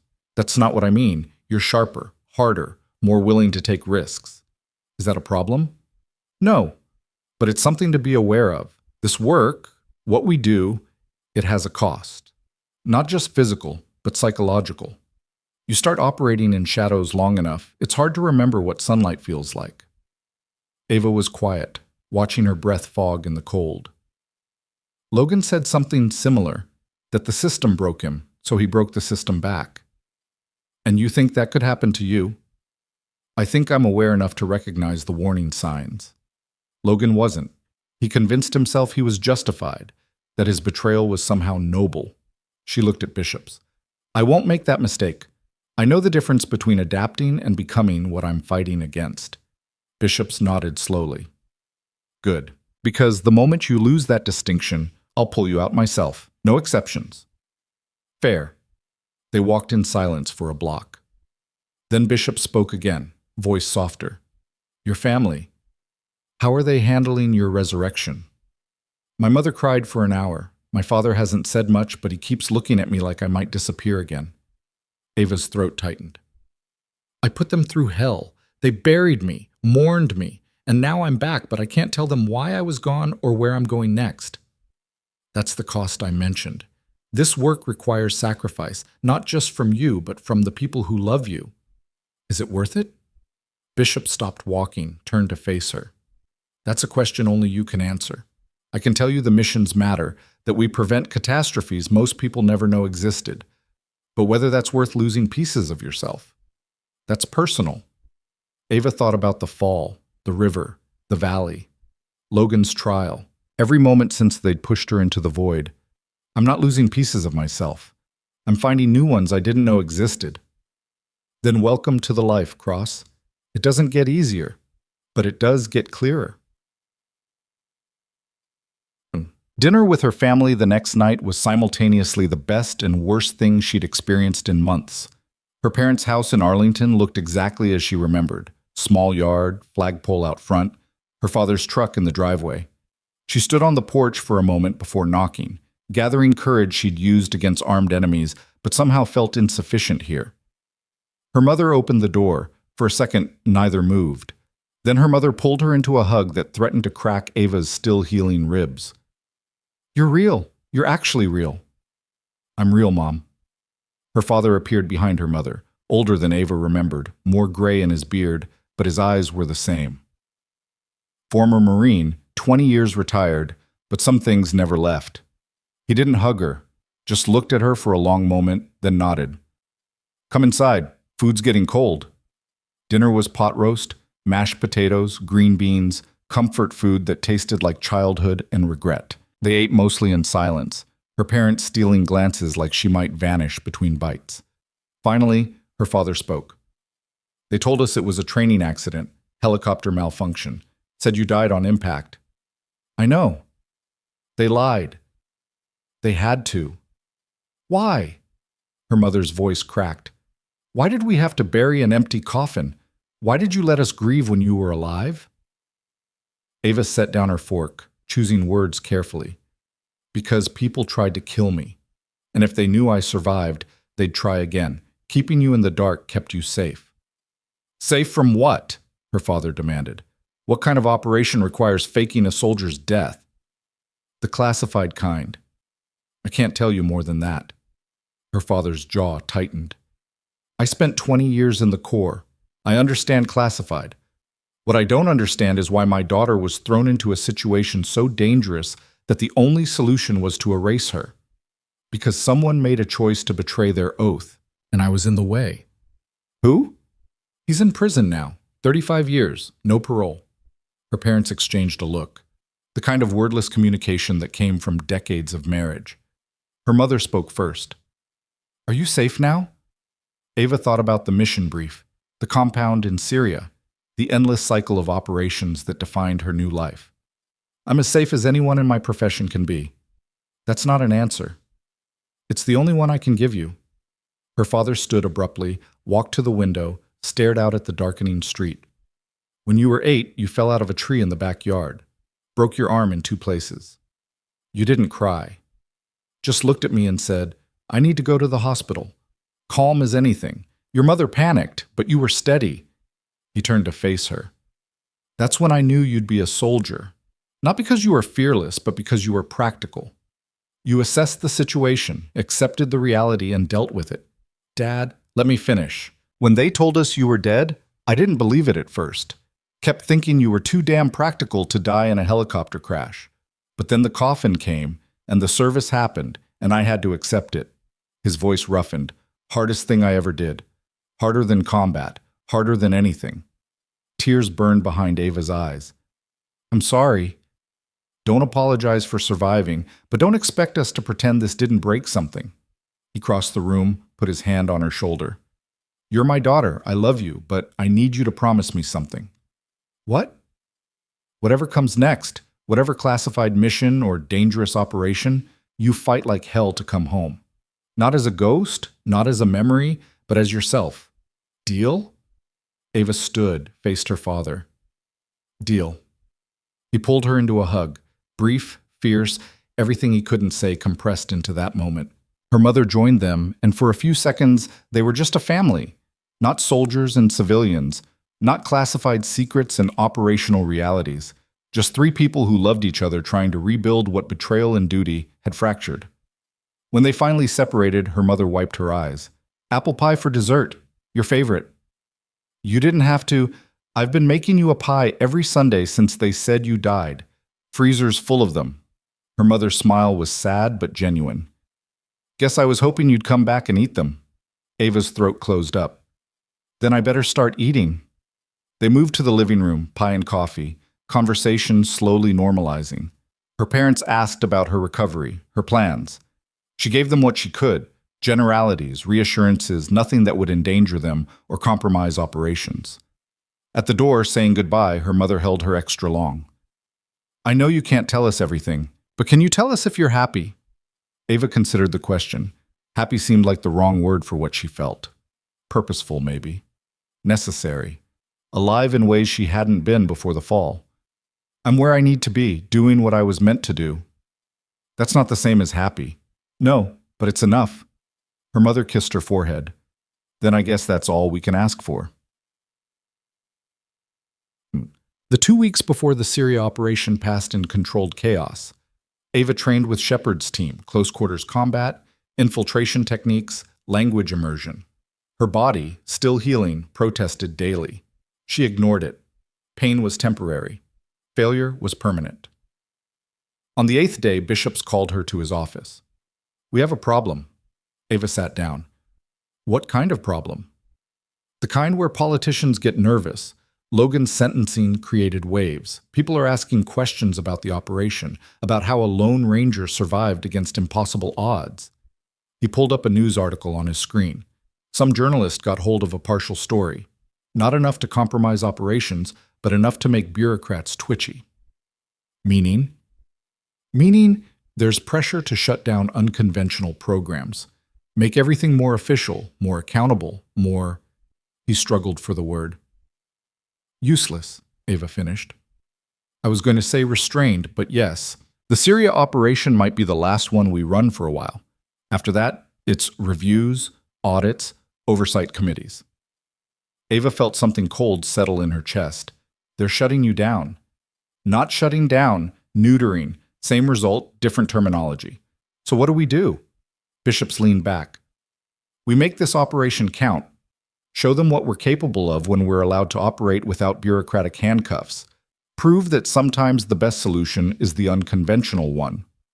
And if we fail, then they'll use it as justification to end programs like this permanently. No pressure." Ava almost laughed.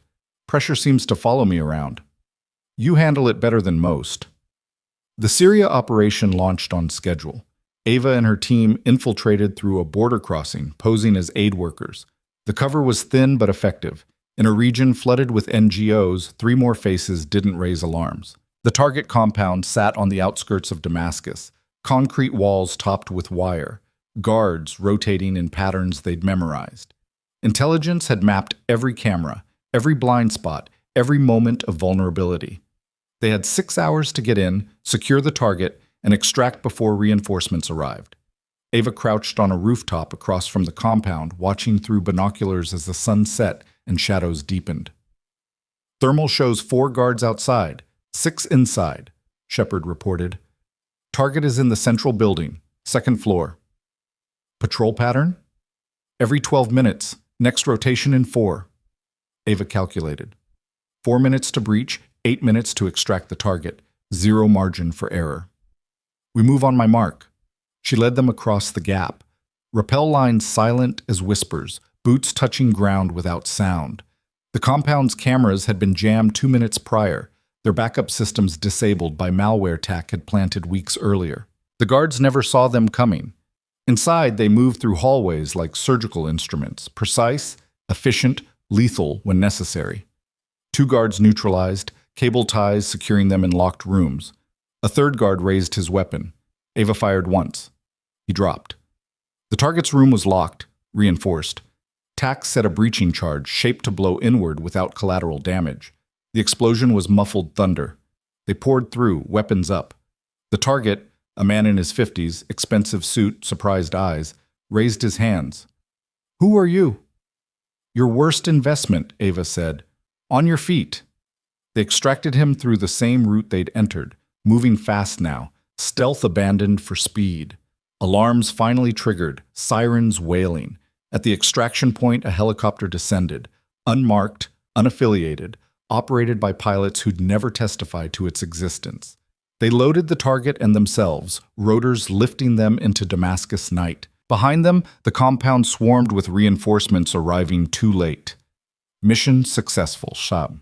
The debrief happened in a secure facility outside Washington, officials reviewing their footage, analyzing their decisions, looking for excuses to condemn.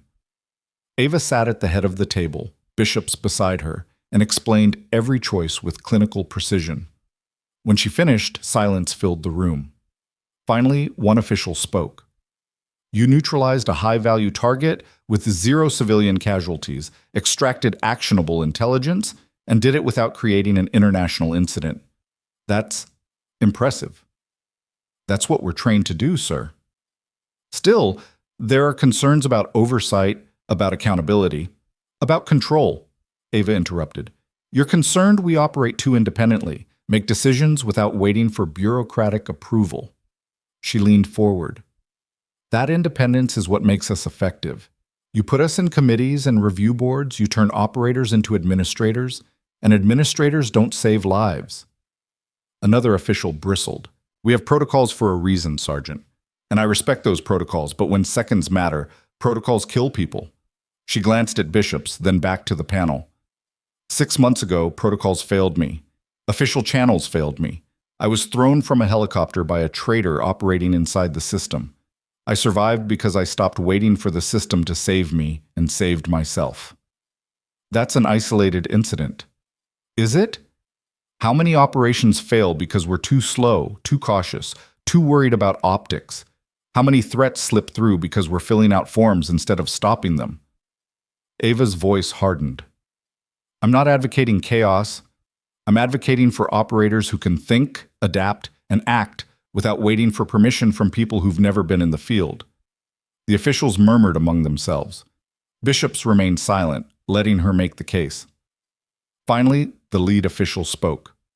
Your points are noted, Sergeant Cross. We'll take them under advisement. It was bureaucratic speak for we'll ignore you. Ava stood. With respect, sir, advisement doesn't stop bullets or prevent catastrophes. Action does. And if you shut down the programs that enable that action, you're not increasing accountability. You're ensuring future failures. She saluted. Permission to be dismissed? The official waved her away, annoyed. Outside, bishops caught up with her in the hallway. That was either brilliant or career-ending. Probably both. You didn't have to fall on that sword for me, for this program. Ava stopped walking. Yes, I did. Because 6 months ago you gave me a choice, stay dead or fight back. You could have left me buried. Instead, you gave me the chance to become something more than a statistic. She met his eyes. This program matters. These missions matter. I'm not letting politicians kill them because they're uncomfortable with success. Bishop studied her for a long moment. You know what I see when I look at you now? What? A leader. Not just an operator, but someone who understands that sometimes the hardest battles aren't fought with weapons. They're fought with words and conviction. He smiled slightly. You've come a long way from the quiet sergeant in that briefing room. That person died in the fall. What came back was different. Better. Remains to be seen. Git. 3 weeks later, the decision came down. The program would continue, but with expanded oversight, quarterly reviews, and mandatory reporting protocols. Not a complete victory, but not a defeat either. Bishops called Ava to his office to deliver the news. It's not perfect, but it's survivable, he said. We keep operating just with more paperwork. I can live with paperwork. Can you? Because there's another piece to this. He handed her a folder. You've been offered a position, training instructor for advanced operations. Fort Bragg, regular hours, stable assignment, chance to shape the next generation of operators. Ava opened the folder, scanned the offer. It was good, prestigious even. Safe. And if I turn it down? Then you stay here, keep running missions like Syria, keep living in shadows, keep being officially dead more often than alive. She closed the folder. That's not really a choice. No? No, because teaching is important, but it's not what I meant to do. Not anymore. She set the folder on his desk. I fell 8,000 feet and learned I could survive anything. I'm not walking away from that lesson by choosing comfort. Bishops nodded slowly. I had to offer. Regulations required it. And I had to decline. Self-awareness requires it. He smiled. Then welcome back to the shadows, Cross. Permanently this time. Wouldn't have it any other way. 6 months after the fall, Ava stood in a different briefing room with a different team, planning a different operation. The work hadn't changed, the risks hadn't diminished, but she had changed, transformed by pressure into something harder, sharper, more purposeful. Shepard sat beside her, reviewing satellite imagery. You ever think about that helicopter? About what would have happened if they hadn't pushed you? Ava considered it. Sometimes, but then I realized they didn't push me into death. They pushed me into becoming who I was always meant to be. Poetic. Practical. I was comfortable before. Competent, but cautious. They took that comfort away and forced me to find out what I was actually capable of. She looked at Shepard. Turns out I'm capable of a lot. No argument there. The briefing began. Another mission, another impossible situation, another chance to prove that being underestimated was the best gift an enemy could give. As Ava outlined the operation, her voice steady and certain, she caught her reflection in the window. Not the quiet sergeant from that first briefing, but something else entirely. A survivor. A leader. A weapon forged in the void between sky and earth. They'd thrown her from the helicopter expecting gravity to solve their problem. Instead, she'd learned to fly. And now, standing in this room with people who trusted her absolutely, planning an operation that would save lives most people would never know were at risk, she understood the truth. Pressure didn't break her. It revealed her. And everyone who'd underestimated her, Logan, his network, the bureaucrats who tried to shut down operations like hers, they'd all learned the same lesson. When you throw away a ranger, you better make sure they stay down, because the ones who get back up, they're the most dangerous soldiers you'll ever face. Epilogue. Logan sat in federal prison, orange jumpsuit replacing expensive suits, concrete walls replacing fortress compounds. He'd stopped counting days, stopped planning escapes, stopped believing the lawyers would find loopholes. 35 years stretched ahead like a desert, and he was stranded in the middle with no water, no shade, no hope. One afternoon, a guard delivered a letter. No return address, just his name typed on the envelope. Inside, a single photograph. Ava Cross, in uniform, standing in front of a helicopter, arms crossed, looking directly at the camera. Behind her, her team. In front of her, the world. On the back, written in neat handwriting. Thanks for the push. I learned to fly. A C. Logan stared at the photo for a long time, then tore it into pieces and flushed them. But the image remained burned into his memory, proof that some people don't break under pressure. They become pressure. And that was the last thought he had before the weight of his own choices crushed him completely. Ava never thought about Logan after that. She had missions to run, people to save, operations to execute. She had a life built on purpose instead of comfort, on action instead of caution. She had family who'd learned to accept that some things couldn't be explained, only trusted. And she had herself, rebuilt from a fall that should have killed her, transformed by betrayal that should have broken her, strengthened by pressure that revealed exactly who she'd always been underneath the quiet exterior. A survivor. A fighter. A ranger who didn't need parachutes to fly. Years later, when new recruits asked about her, veterans told the story in hushed tones. The sergeant who fell 8,000 feet and walked away. The operator who survived impossible odds through skill and steel nerves. The leader who proved that being underestimated was the most dangerous weapon of all. Some said it was legend. Others said it was inspiration. Ava said it was just physics and practical application of training. But late at night, alone in her quarters before another mission, she sometimes thought about that moment.